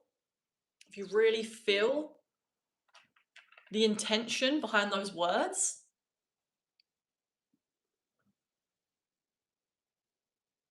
I'm completely here with you now. I'm completely here with you now. I'm completely here with you now. Lift you into a higher vibration. And just keep saying it to yourself over and over again with the intention of listening, with the intention of feeling, not the intention of trying to get rid of the feeling. That's very important. Use these we can use these practices to resist, and that's not what you want to do. You don't want to be saying I'm completely here with you now, but be in a state of resistance, like leave me alone, I'm trying to get rid of you, why are you here? We're not doing that. We're actually being grateful. I'm completely here with you now. I'm being compassionate.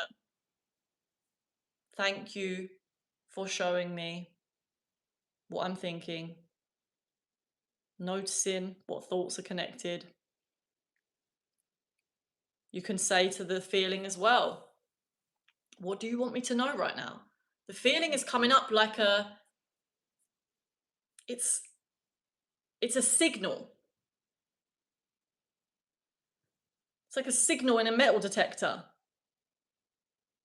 You're detecting something is that wants to be seen, that wants to be listened to. So you can ask whenever that signal comes in, use that as a notification that it's time to go inwards. It's time to listen. Get curious. What is this feeling? What do you want me to know right now? And then listen. What comes up straight away?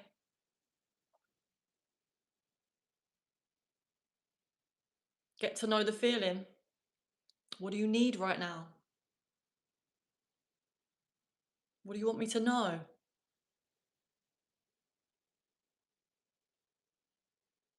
Maybe the feeling says something like,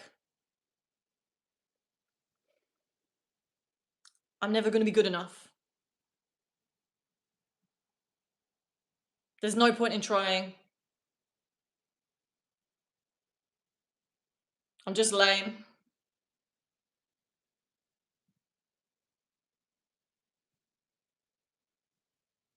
I'm weird. These are all the kinds of things that can come up when we're really feeling into our feelings. Or what I want is never gonna reach me, I'm never gonna get it. Listening to these thoughts that come up when you ask yourself, what is it that you're trying to tell me? And then saying, okay, is this true? Can I know that this is 100% true? Is there proof and evidence that suggests otherwise?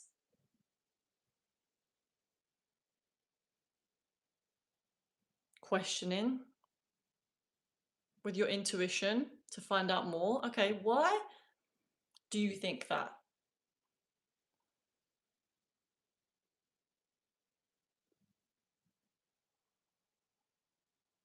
Why do you think that this is never going to work out for you? Oh, because nothing ever works out for me. Okay, is that true?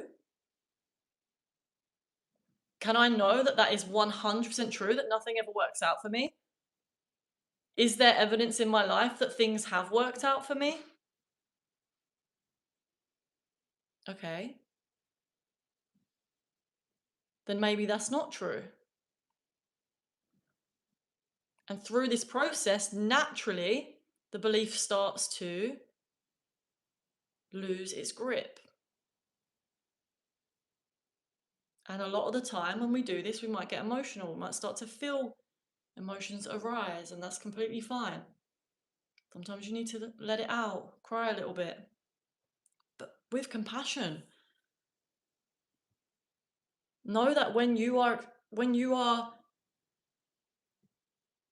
expressing these feelings, you're not alone. When you can start to have compassion for yourself, you realize that actually it's a very, very human thing, what you're going through. And many other humans that have been on the earth have been through the same thing. In fact, we all have to feel these negative emotions sometimes, these painful emotions, but they are here to help us, to show us when we have come out of alignment.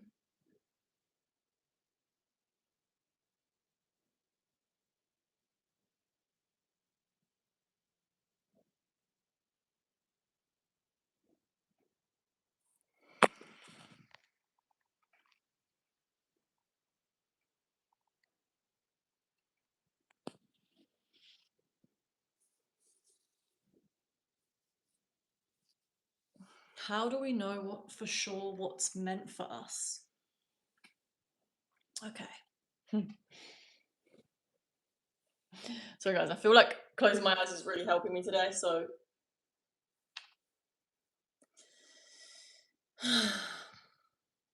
how do we know what's meant for us?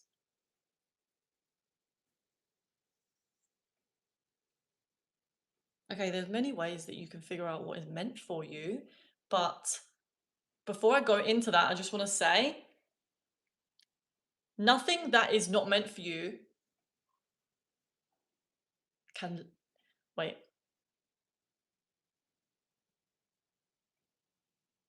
Nothing that is not meant for you can find you or lose you. If you want something, then that means it's meant for you. If you have a desire for something, then that means you are meant to go in the direction of that thing. You have to trust that what you want is divinely placed in your consciousness. That your soul came into this earth with desires, and trust that those desires are something that you are supposed to go in the direction of.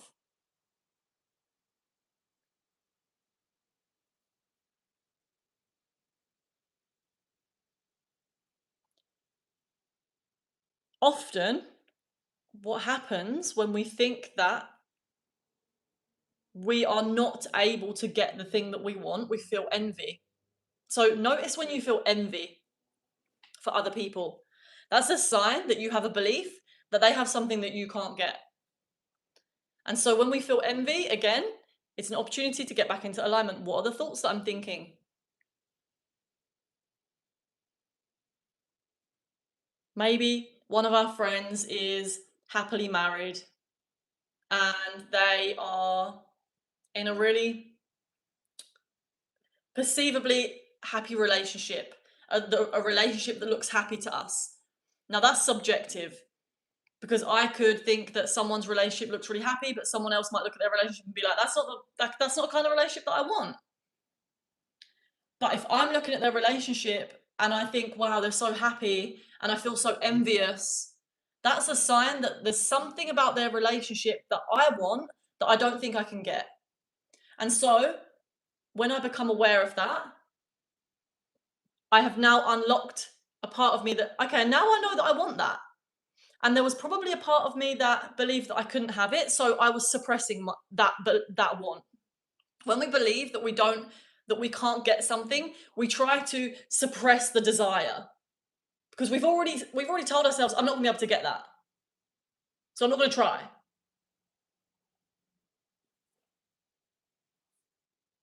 So we can start to accept, okay, I'm a little bit envious of this. That's okay. Doesn't make me a bad person to be envious. It's a normal human thing. It just means that I am believing that I can't get something. What is that thing that I believe that I can't get? Okay, there's a certain aspect of this person's relationship that I like. Maybe they like to travel together. They like to they have a really good long-term relationship. They have a really nice house together. Okay, these are aspects of a relationship that I would like.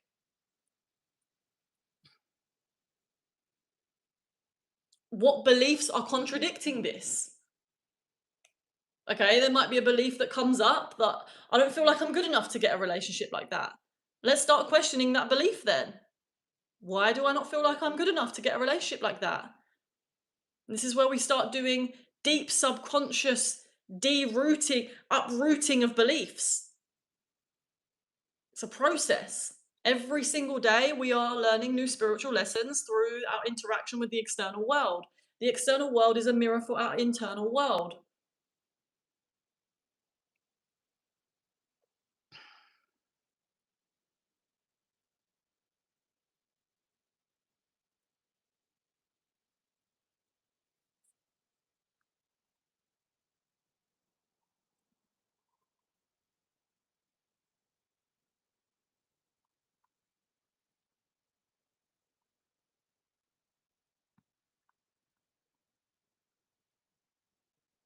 Okay, someone said just came in. What's the topic? We're just discussing spirituality. I'm answering questions about spirituality, the manifestation, subconscious reprogramming.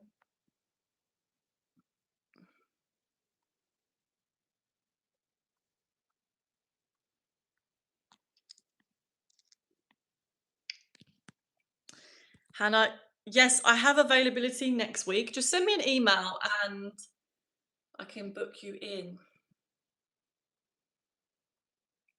We can go really deep.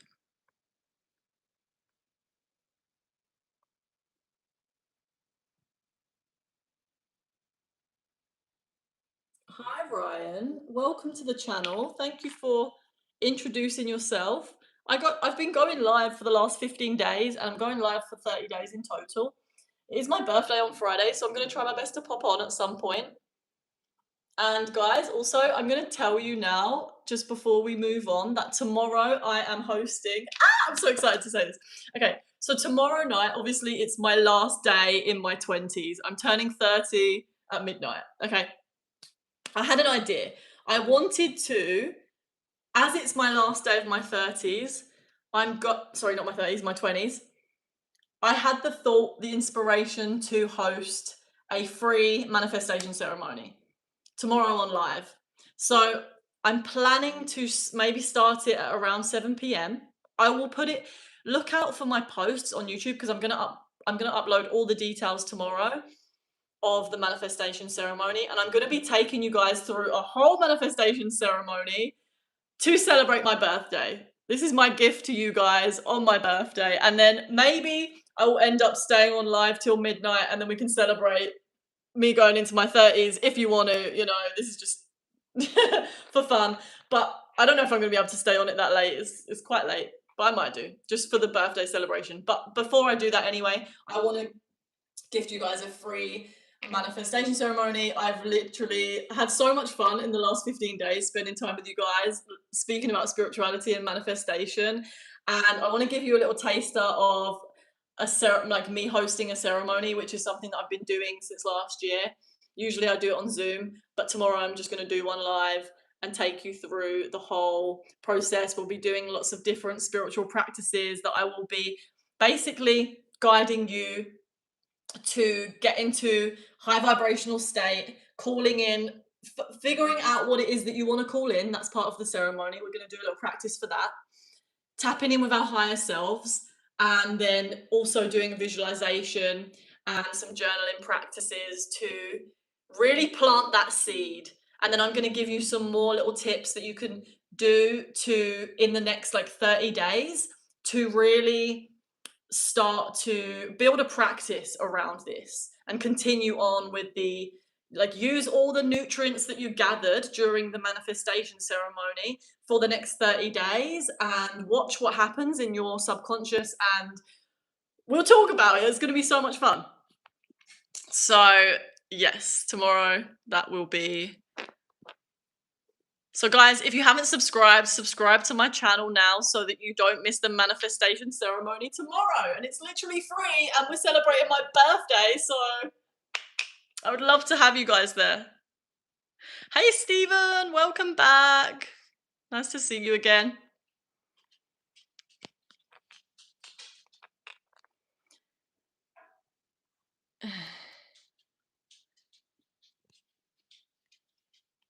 And also I think it's really powerful when we come together and do like manifestation and meditations together.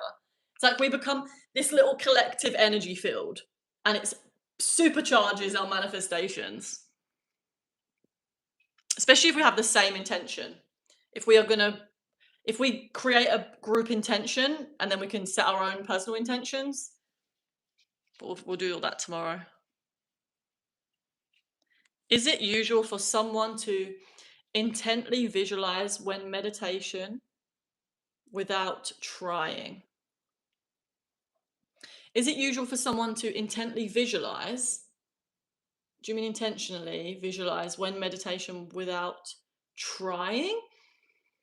Yeah, because I think it's like your subconscious is bringing stuff up. When you're meditating and you're not putting your focus into something consciously, it's like your subconscious is going to start to just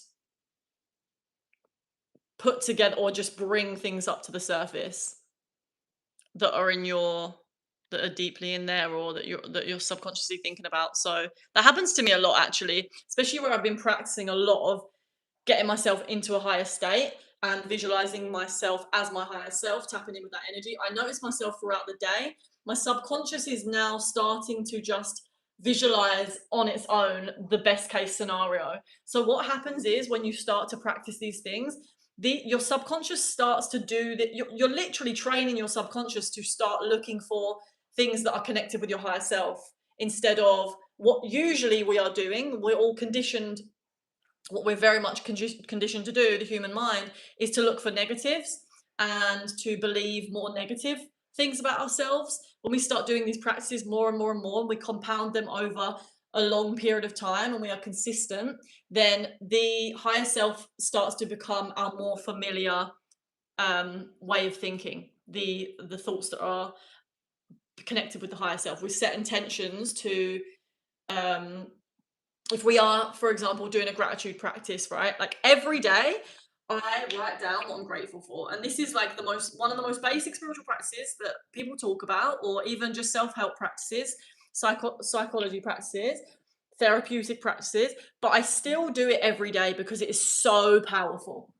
Get myself into a state of gratitude, and then you also then start looking for other things. Your subconscious starts to look for other things that you're grateful for. It's the same thing with when we are calling something in.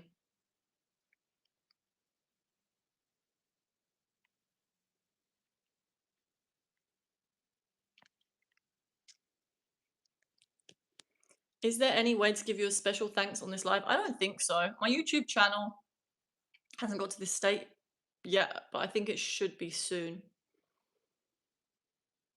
But I don't know.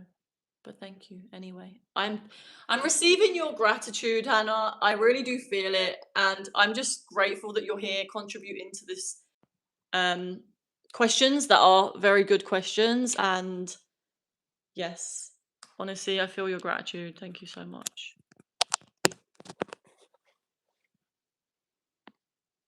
Guys, we need 10 more likes to get to 100. So if you're enjoying this live and you're getting any value out from it, then please do hit the like button and subscribe. Hang on, I think we've got Betty. Oh, okay.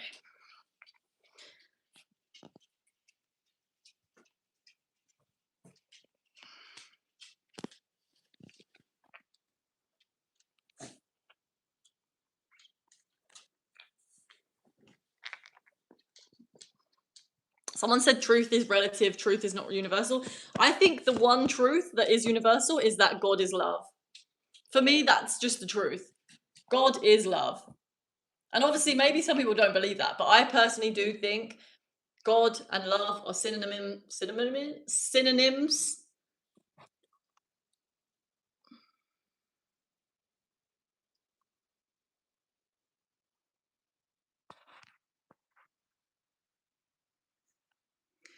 Indus said, what do you think about how we gain inner happiness? I mean, I guess everything I talk about is pretty much a way that we find inner peace, being in alignment.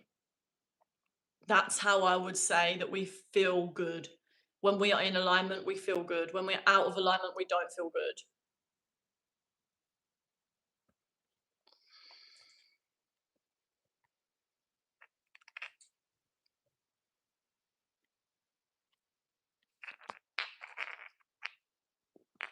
We're about to reach 100 likes. Hi, happy so sad.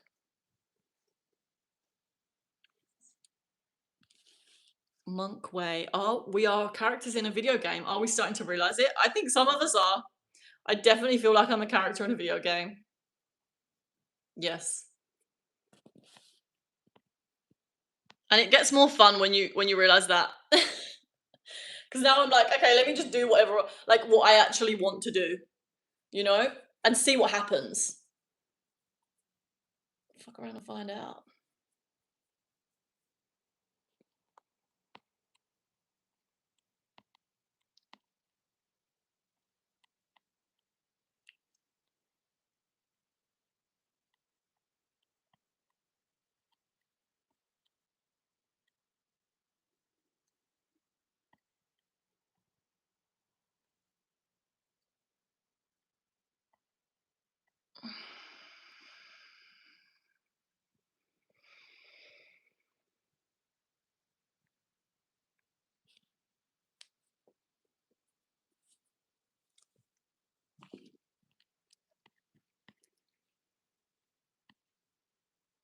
Do you know the Dalai Lama?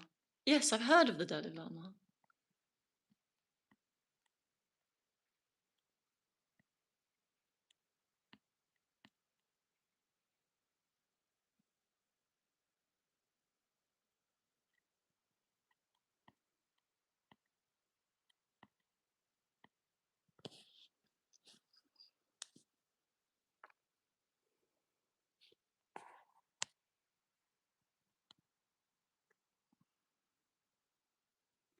So, someone said, "Why don't you smile?" And the question that's coming to me is like, do you smile constantly all the time?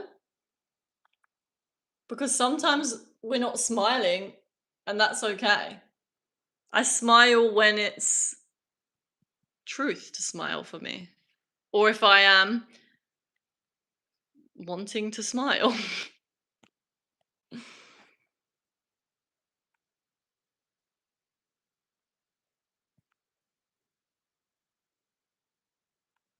Sometimes it feels good to just relax and not smile, but sometimes I do think one of the things I love about when you meditate and you start to smile, it's really interesting how you can feel the emotion changing in you when you smile.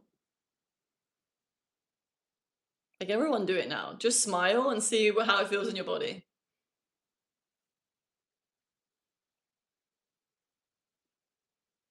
Can you feel the shift when you smile?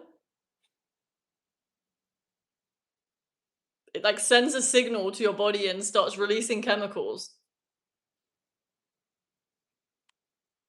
Okay, Raslopedia. What about emotional manipulation, using breaking trust in every possible way, putting your brain into unexplainable mental states?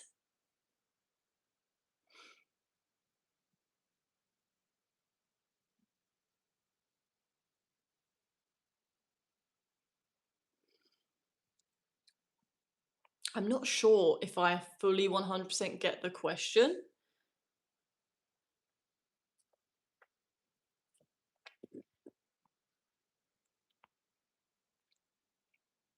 What you think about God is within. I do think that God is within. I think that we access, I think God is in everything. So when we look like at a plant, it's a manifestation of source consciousness. We are a manifestation of source consciousness, and how we can all individually tap into that is by going inwards.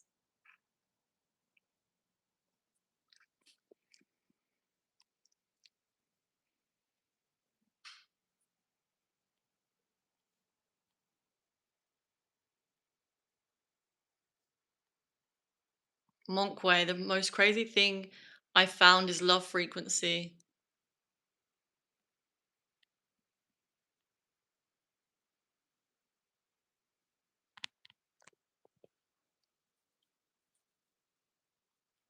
How will I know if I'm in a higher vibration? I'll feel good. Yes, you will. Because when we feel good, we when we're in a higher vibration, we do feel good. We feel more energized. Well, sometimes you still feel tired, but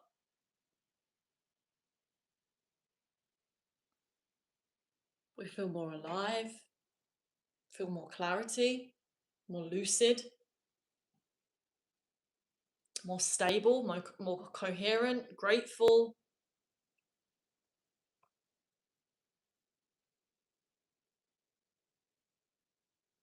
A lot of the time it's about releasing what is keeping us.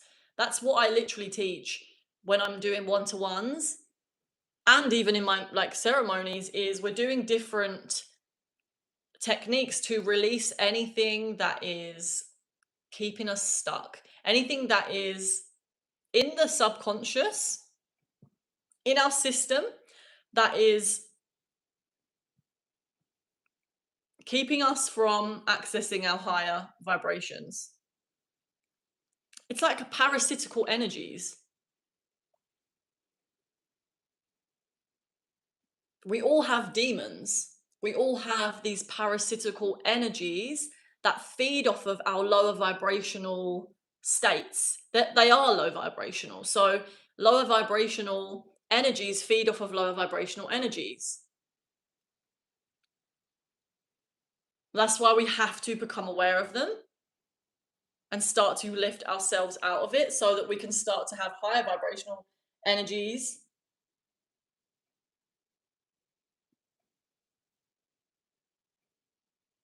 and then attract more of them.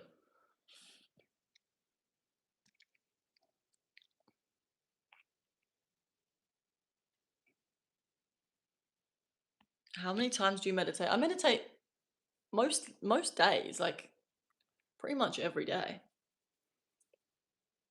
I mean, if I don't do a formal sit down meditation, then I will be doing some mindfulness practice whilst I'm working, whilst I'm cleaning, whilst I am doing whatever I'm doing.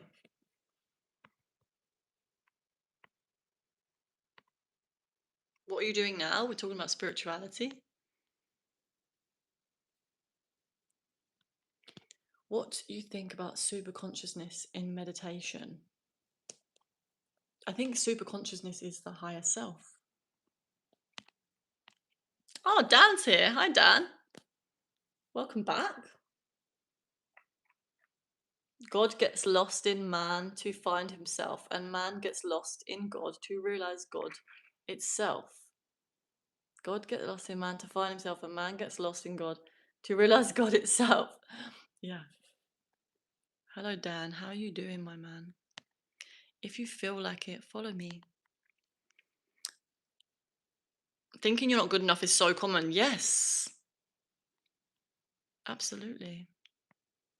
And we are all good enough. That's the thing. And when we start to heal the parts of ourselves that we think are not good enough, we start to give other people permission to heal the parts of them that they think are not good enough.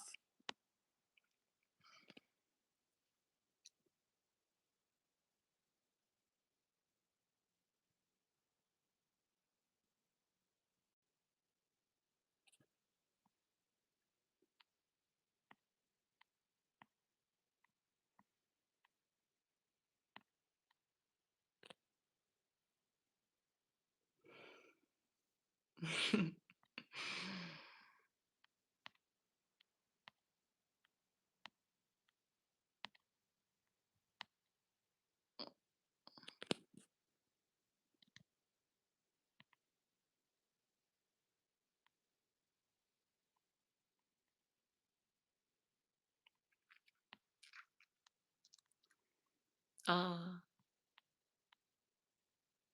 you're on the train watching the live. Amazing. Okay, Swaroop Garad 3503. Hi, what's going on? We're talking about spirituality and manifestation. Welcome to the channel.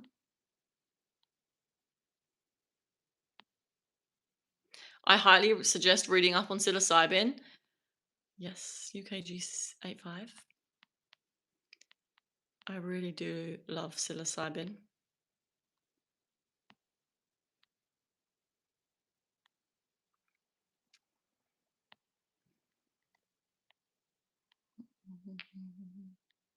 Mixed with this kind of work, it can be really therapeutic. Yes, I agree. It's also perfect because I feel like whenever you take psilocybin, it lifts you out of your conditioning. It dissolves conditioning. I remember one time I had taken some psilocybin and I sat into meditation and I noticed myself literally my social anxiety just dissolving from, like, there was something I wanted to do.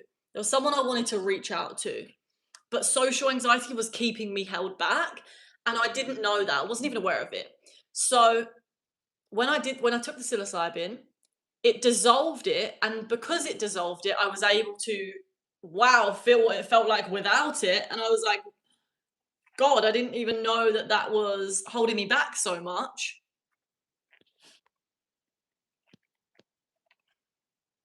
We've got one more like to 100, guys.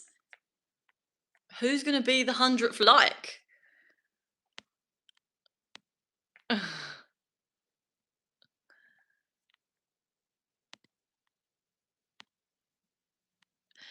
Hannah, you said, Amy, I did that with you. What did you do with me? Yeah, we got 100. Thanks, guys. Appreciate it. Hannah, what did you do with me? You said I did that with you. Oh, Tim, I'm so glad that you're doing a lot better.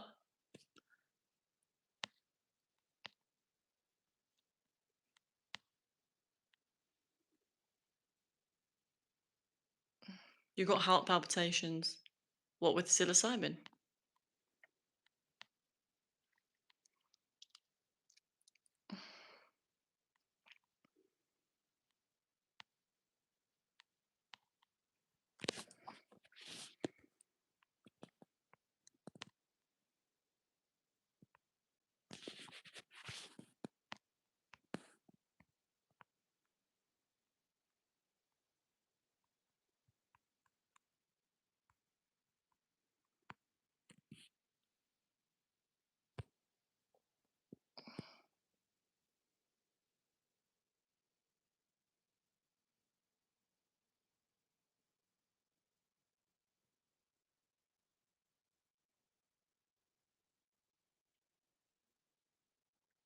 Scene sane. Thank you for your comment, and I just want to say, please give yourself compassion during this time. It's completely normal to lose faith and hope. Completely normal, especially living during 2026, during this time on Earth.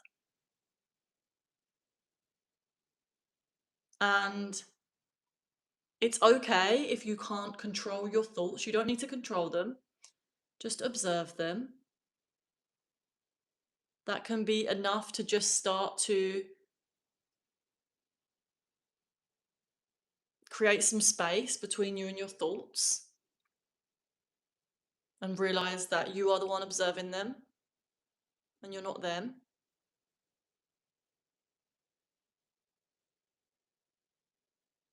Sending you love and hugs.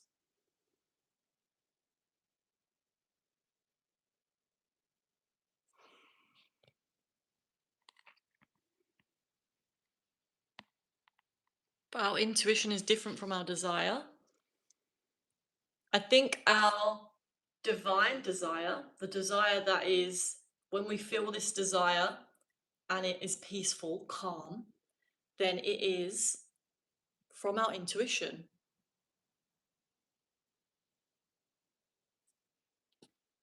Our intuition is going to help us to help guide us to what it is that we desire divinely. You can have a desire and think about that desire and still feel at peace. It's like a calm knowing that it's something that you are working towards or something that you came here to manifest. And you feel calm because you believe that it's already on its way to you.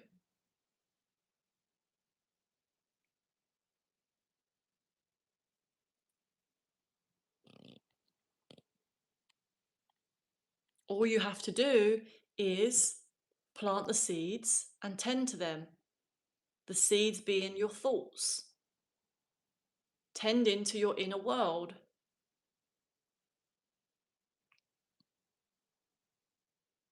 Keeping yourself in a state of alignment by tending to your inner world.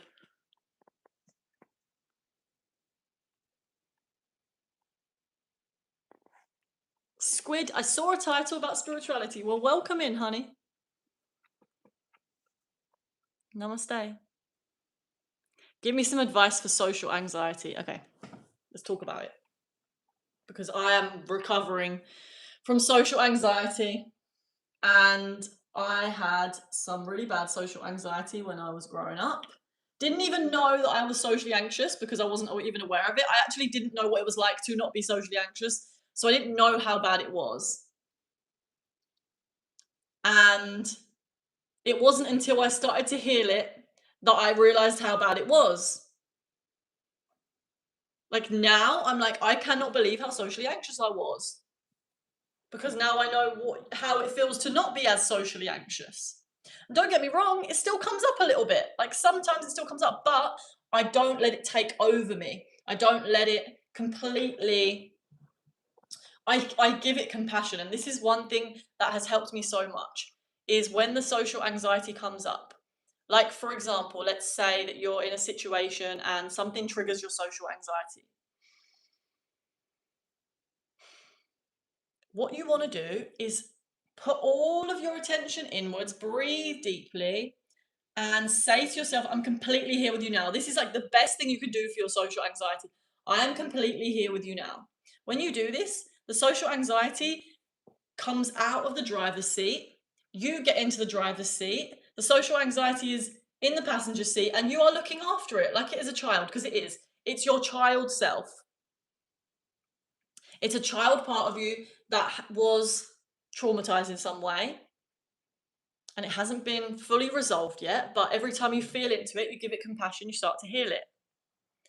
So make sure that when you feel that trigger come up, whether that is that anxiety, literally give yourself an internal hug. Saying to yourself, I am completely here with you now, it's okay. And then also, you can do shadow work, which is going to actually help to heal it properly.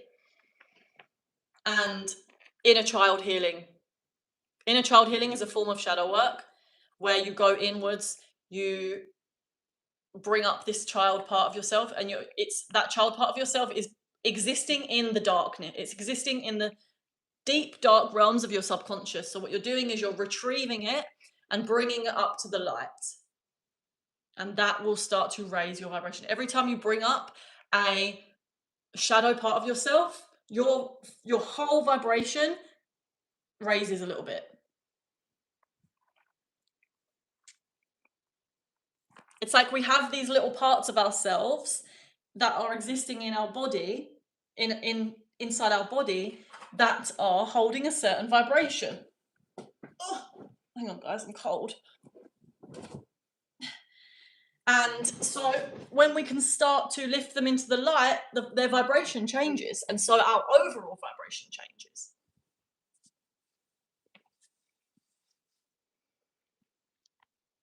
Sit in silence. Okay, UKG 85. Top tip, sit in silence, but do not identify with the sounds you're hearing, and just sit and listen to the frequencies and how they play with your ears. Just listen. Nicely said.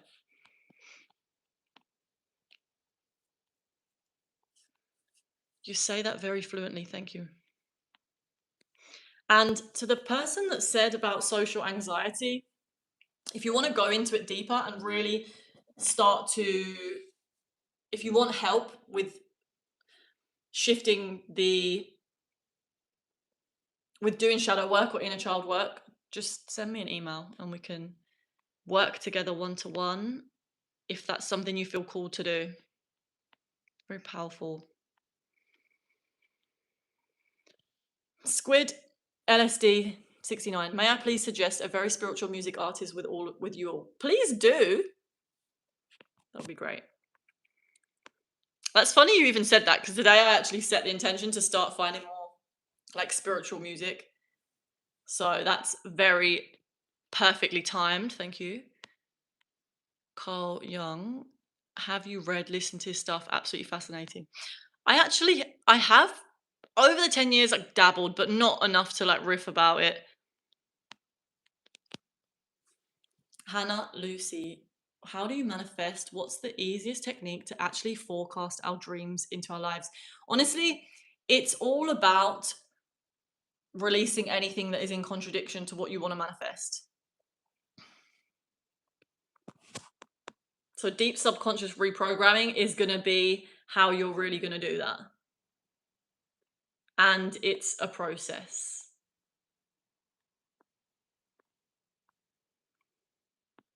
Okay, Roy Scott, Ambient Excursions. Wait, is that a artist?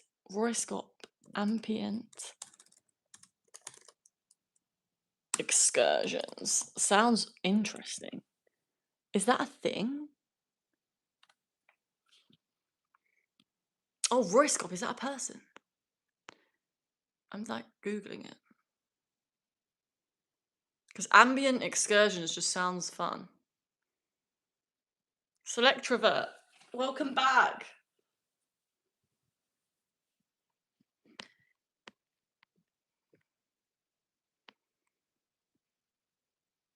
Amy, I got to go. Hopefully I'll be back if you're still on. Okay, thanks, Tim.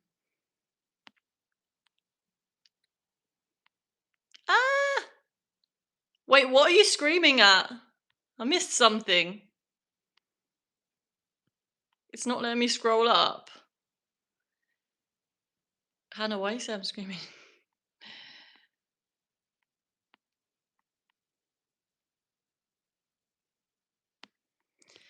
If you get to, I'll celebrate with you. That would be cool. I love the way you are. Amy, happy birthday. It's not my birthday yet, guys. It's my birthday on Friday. But tomorrow we're doing, guys, tomorrow, if you weren't here when I said this earlier, tomorrow I decided I'm going to do a manifestation ceremony for you guys to celebrate my birthday. It's free. It's literally a free gift that I want to give you on my birthday, and host a full manifestation ceremony that we're going to go through together.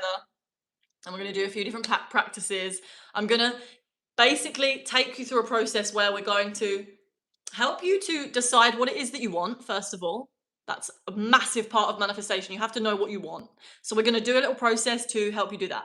And then we're going to and we're going to be connected with the higher self, of course, that like throughout the whole thing. And then we're going to do a visualization to call in what it is that we want. And then we are going to do some journaling and some prompts. And then we're going to set up a little process that you can follow for the next 30 days in order to keep calling in what it is that you want to call in. So it's going to be so much fun. I'm so excited. And all you got to do is follow along tomorrow. But obviously, you can also write in the chat. I'm going to write myself a reminder. Yes. And 7 p.m. tomorrow, guys. I might just, yes, we might listen to a little bit of music before we begin as well. Get them vibes high. It's going to be a fun time. Okay, see you tomorrow, Tim. Thank you. But my birthday's on the 13th, but we're doing the ceremony tomorrow because it's the last day of my 29. It's the last day of my 20s. The last day of my 20s, guys. Crazy. So I'm thinking manifestation ceremony is perfect because I'm going to be reflecting the whole day on my 20s. So that's going to be like, and then as we do the manifestation ceremony, I'm like, for me personally, it's like, what am I manifesting for my 30s? So, but you guys can do it however you want, what you're manifesting for. Like, maybe it could be the next 6 months, maybe it could be the next month. But for me, it's going to be my 30s. This is what I'm calling in. Selectrovert, you don't have to get me a birthday gift, my love.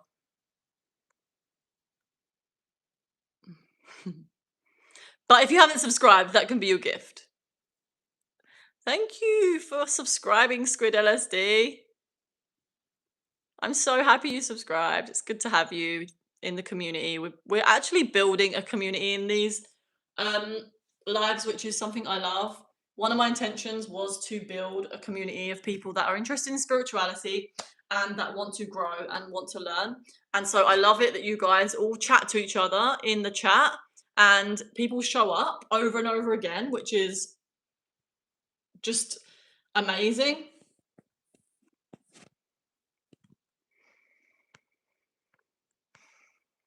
And then maybe one day, and not maybe, one day I'm definitely going to be hosting in-person events. So you never know. We could all be in a room together one day doing spiritual practices and chatting about all this deep universal stuff.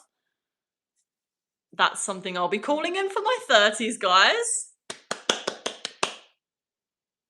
Yeah.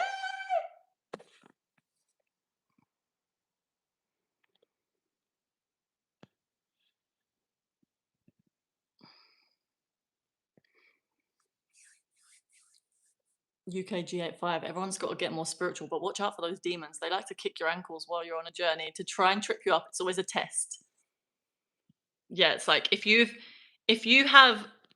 think you've cleared a pattern, the universe is going to throw something out of you to be like, are you sure? Are you sure about that? Let's see. It's like repeated relationship patterns. It's like, you think you've cleared that, and then all of a sudden, the next person that comes along, it's like the universe is basically testing you to say, are you sure?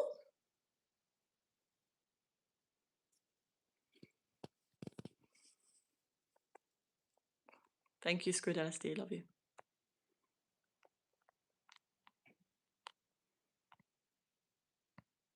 Can I get a cake for you? Well, I don't really like really sugary things. It's too sweet for me. So, and I don't know how you're going to get a cake for me. Honestly, just come to the manifestation ceremony tomorrow, and that will make my birthday.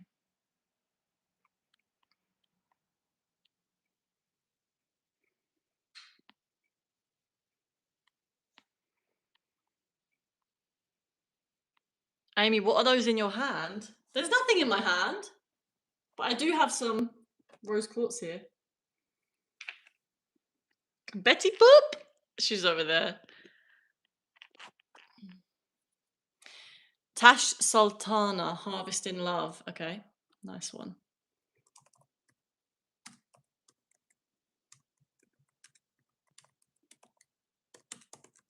Write that down.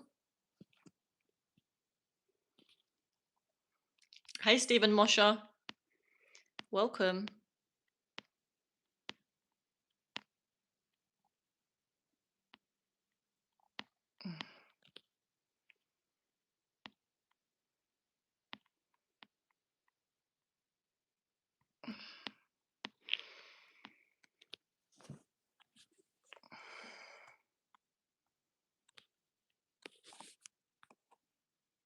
What's the best way to get into spirituality for someone who hasn't done so prior? Read about spirituality. That's how I got into it. I started learning, reading books, and then learning about meditation, and then just trying practices. Read about spirituality, and then actually try the practices that you read about, because that's where you're going to learn the most through experience.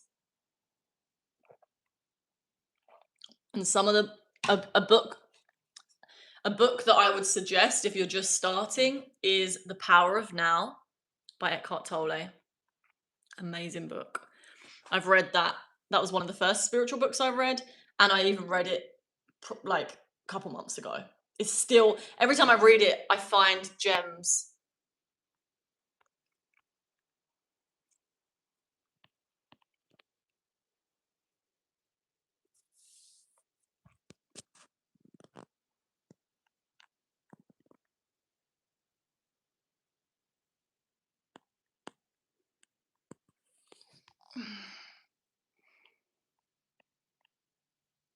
Do you believe in karma? Yeah, I believe karma is like conditioning and our patterns.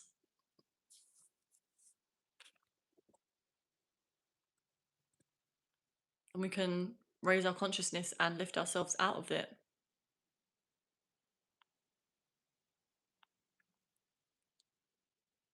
If you don't want me here, I have to go. We do want you here, though.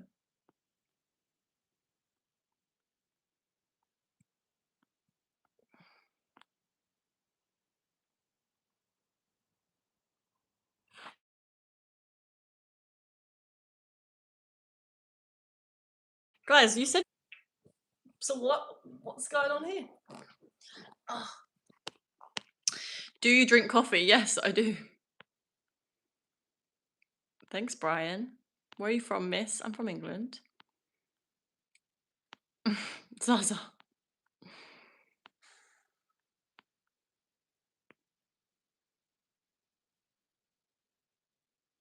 Iron, hey, just wanted to pop in and wish you all the success with your channel. I'm sure your hard work and creativity are going to take you places. Keep doing what you're doing. Keep doing what you love and keep making amazing content. Thank you so much for your encouragement. That's beautiful.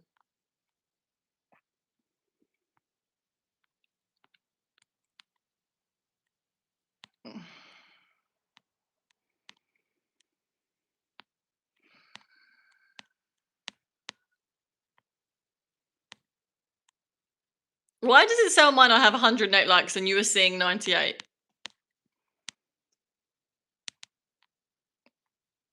Ah! I love you guys. You are funny.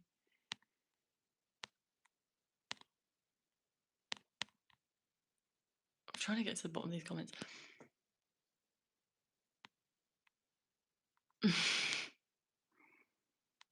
with the breathing and realizing our thoughts exercise we did earlier. What's that, Hannah? Wait, hang on. I'm sorry, I'm trying to understand what's going on here.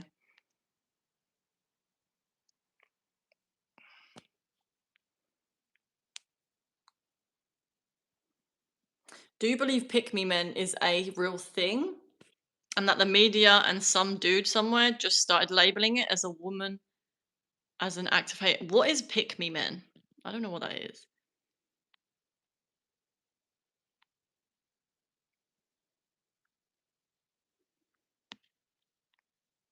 Can you take more pressure in your body by practice, please?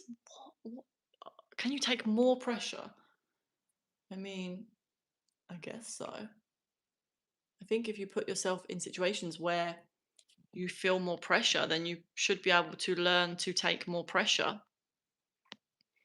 Sometimes there's good pressure. You can put yourself in a certain situation to make yourself feel more pressure, to get yourself moving. What about Jesus? I love Jesus. I love to connect with Jesus.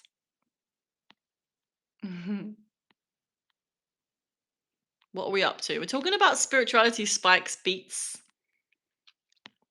What is the treatment of elevated IDL levels? I have no idea. I'm sorry. I don't know what that means. Today, my birthday. I'm sad and crying now. Why are you sad, my love? Happy birthday, Pisces. No one showed me how to blow balloons. I wish I had a balloon. I'll show you, but I don't.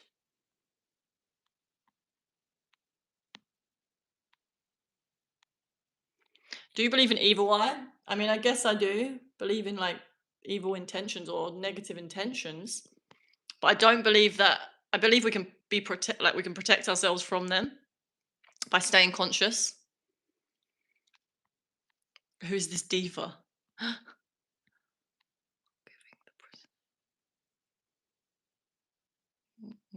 What brand is your microwave? That's random.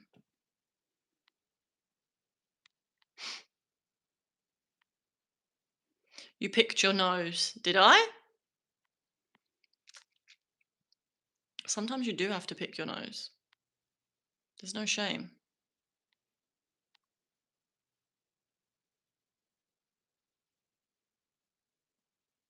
3 a.m. Good night, Zaza. Sleep well. Thank you for modding, my love.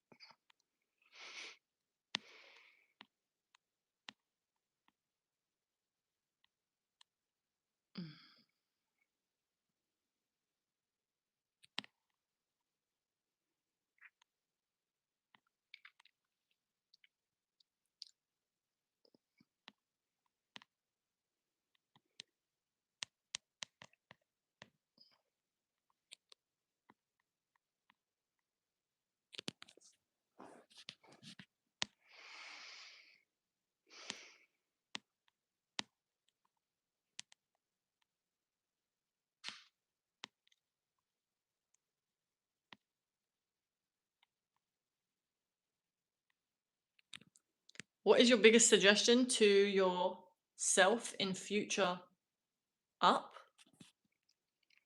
What is your biggest suggestion to yourself in the future? I don't know.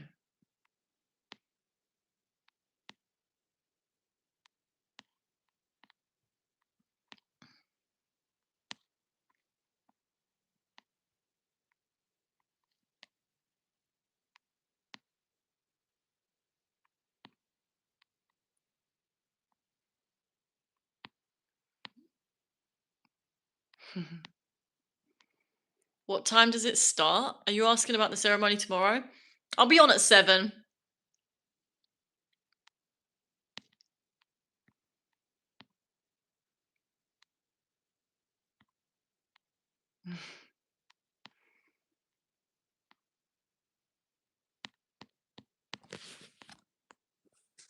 Are you afraid of dying? I'm a lot less afraid of dying now than I used to be. When I was like 25, I realized I was gonna die. I like didn't really think about it up until then, or maybe a little bit younger. Oh, yeah, but 25.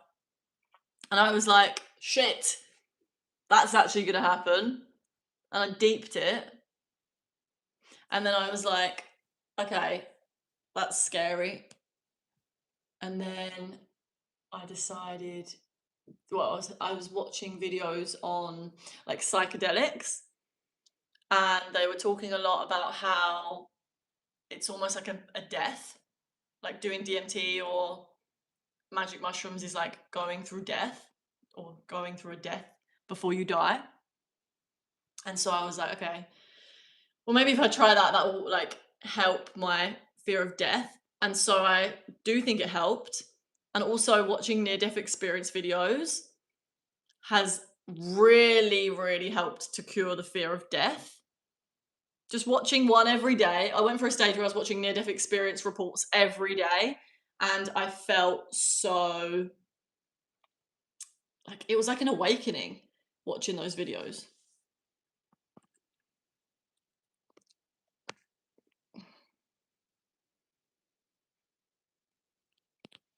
Death is certain. By the time of death is uncertain, babes. We're all gonna die. Every single human that has ever lived has died. And so there's no escaping death. But I do believe that our consciousness never dies. And we are immortal, so. What is the most memorable moment in your life?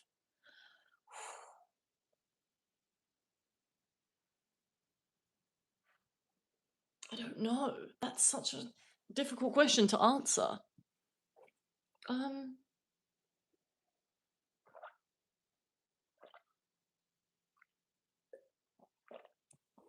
I mean, I feel like even when I did DMT, that was very memorable, even though I don't remember anything. But like, I remember when it happened, I was like,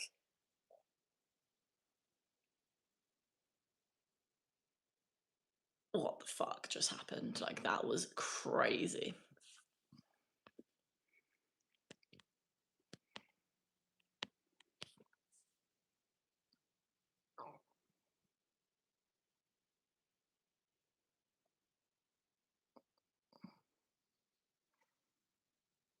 Can you please say Wingardium Leviosa once?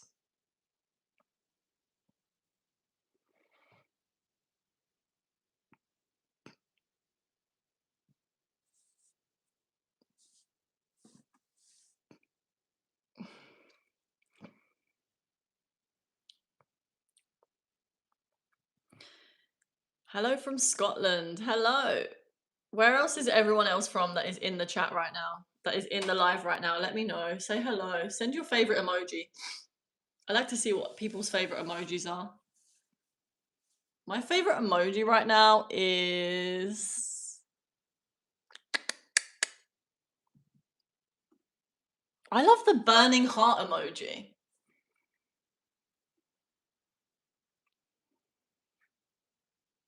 We're talking about spirituality. And I'm from England.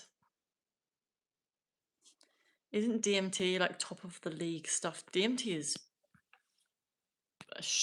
DMT is very strong, and it was the first psychedelic that I ever took.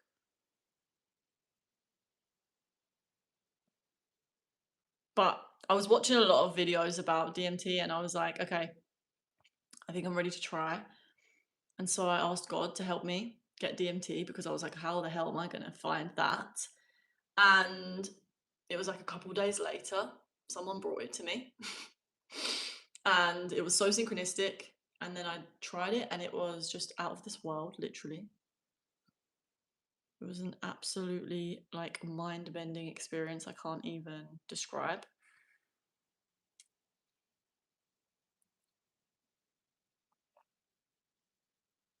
It literally broke my whole perception of reality, but also at the same time, I felt like a lot of the stuff that I had intuitively known spiritually was just confirmed. And it really helped me to connect with my intuition more and trust my intuition. Do you have experience with Vipassana meditation? Is which one's Vipassana? Is that like the heart one? I don't know. Loving kindness.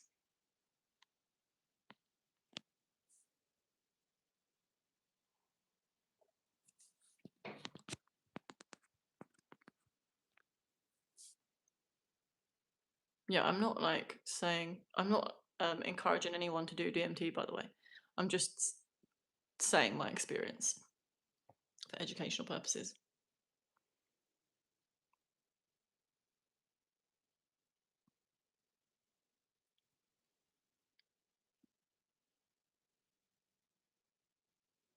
Please, could you say sweet dreams to my son Maximus? He's going to sleep now. Oh, sweet dreams, Maximus.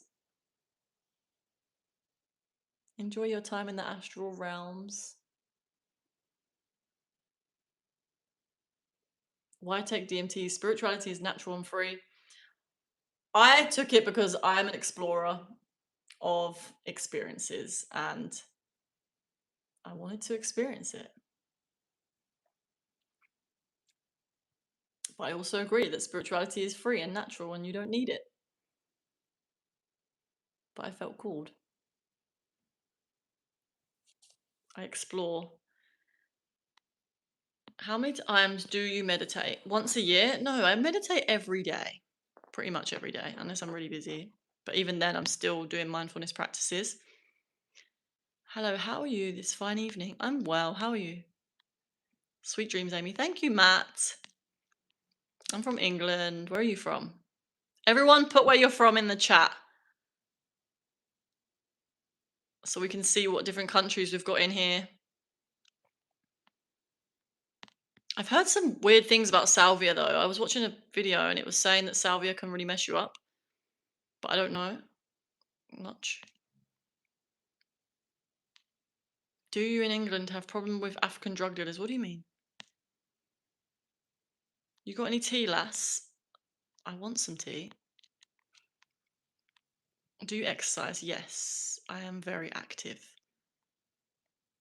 I move around a lot.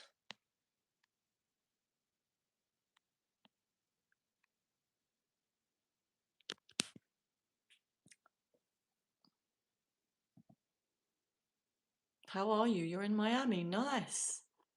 South Africa. Manchester.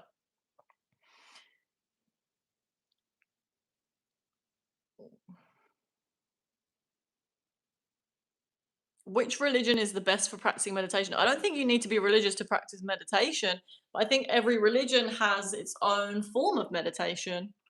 Like Buddhism has its own form of meditation, and then in Christianity you have prayer, which I do believe is a form of meditation. I believe that prayer is speaking to God, whereas meditation is listening to God.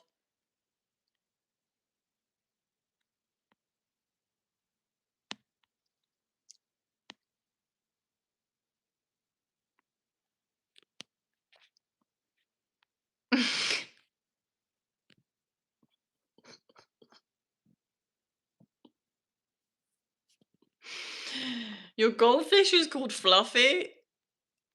That's cute.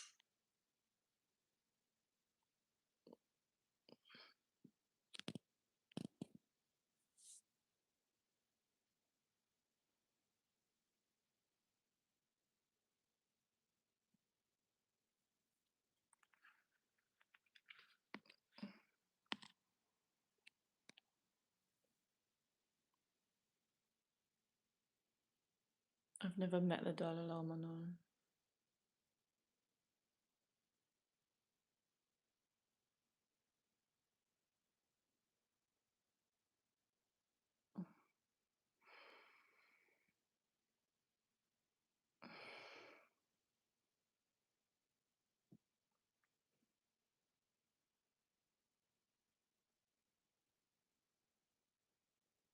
Everyone repeat this affirmation after me, okay? In your head, believe it. I am the one that is always loved. Love is infinite, and I am a source. Love is infinite, and I am a channel for it.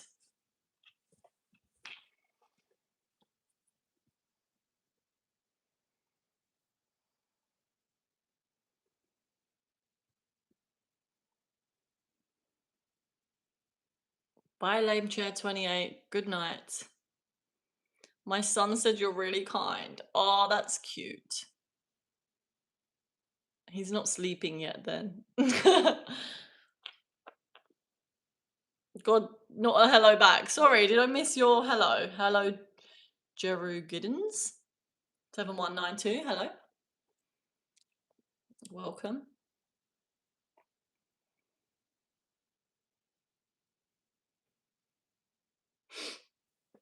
Okay, I think it's time for bed for me soon.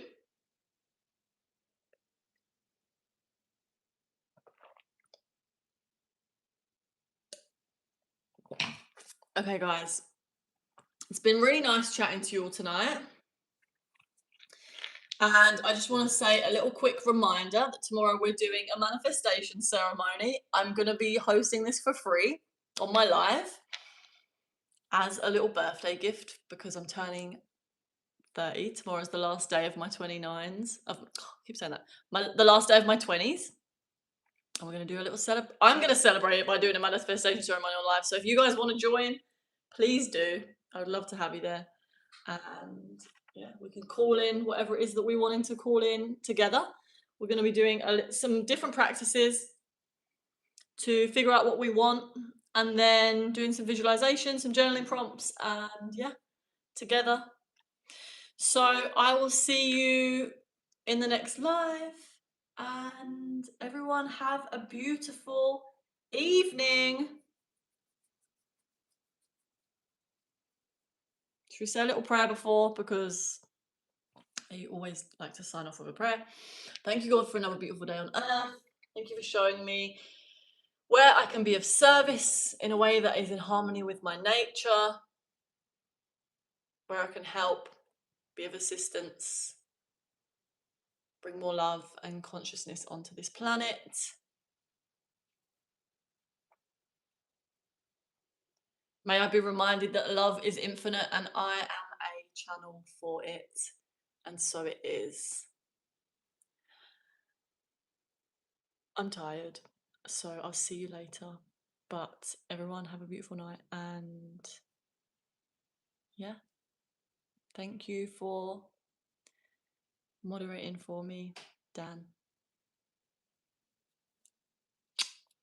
Peace, namaste, have a beautiful day. And subscribe if you want to see my lives, because I'm living a lot. Goodbye. Live long and prosper.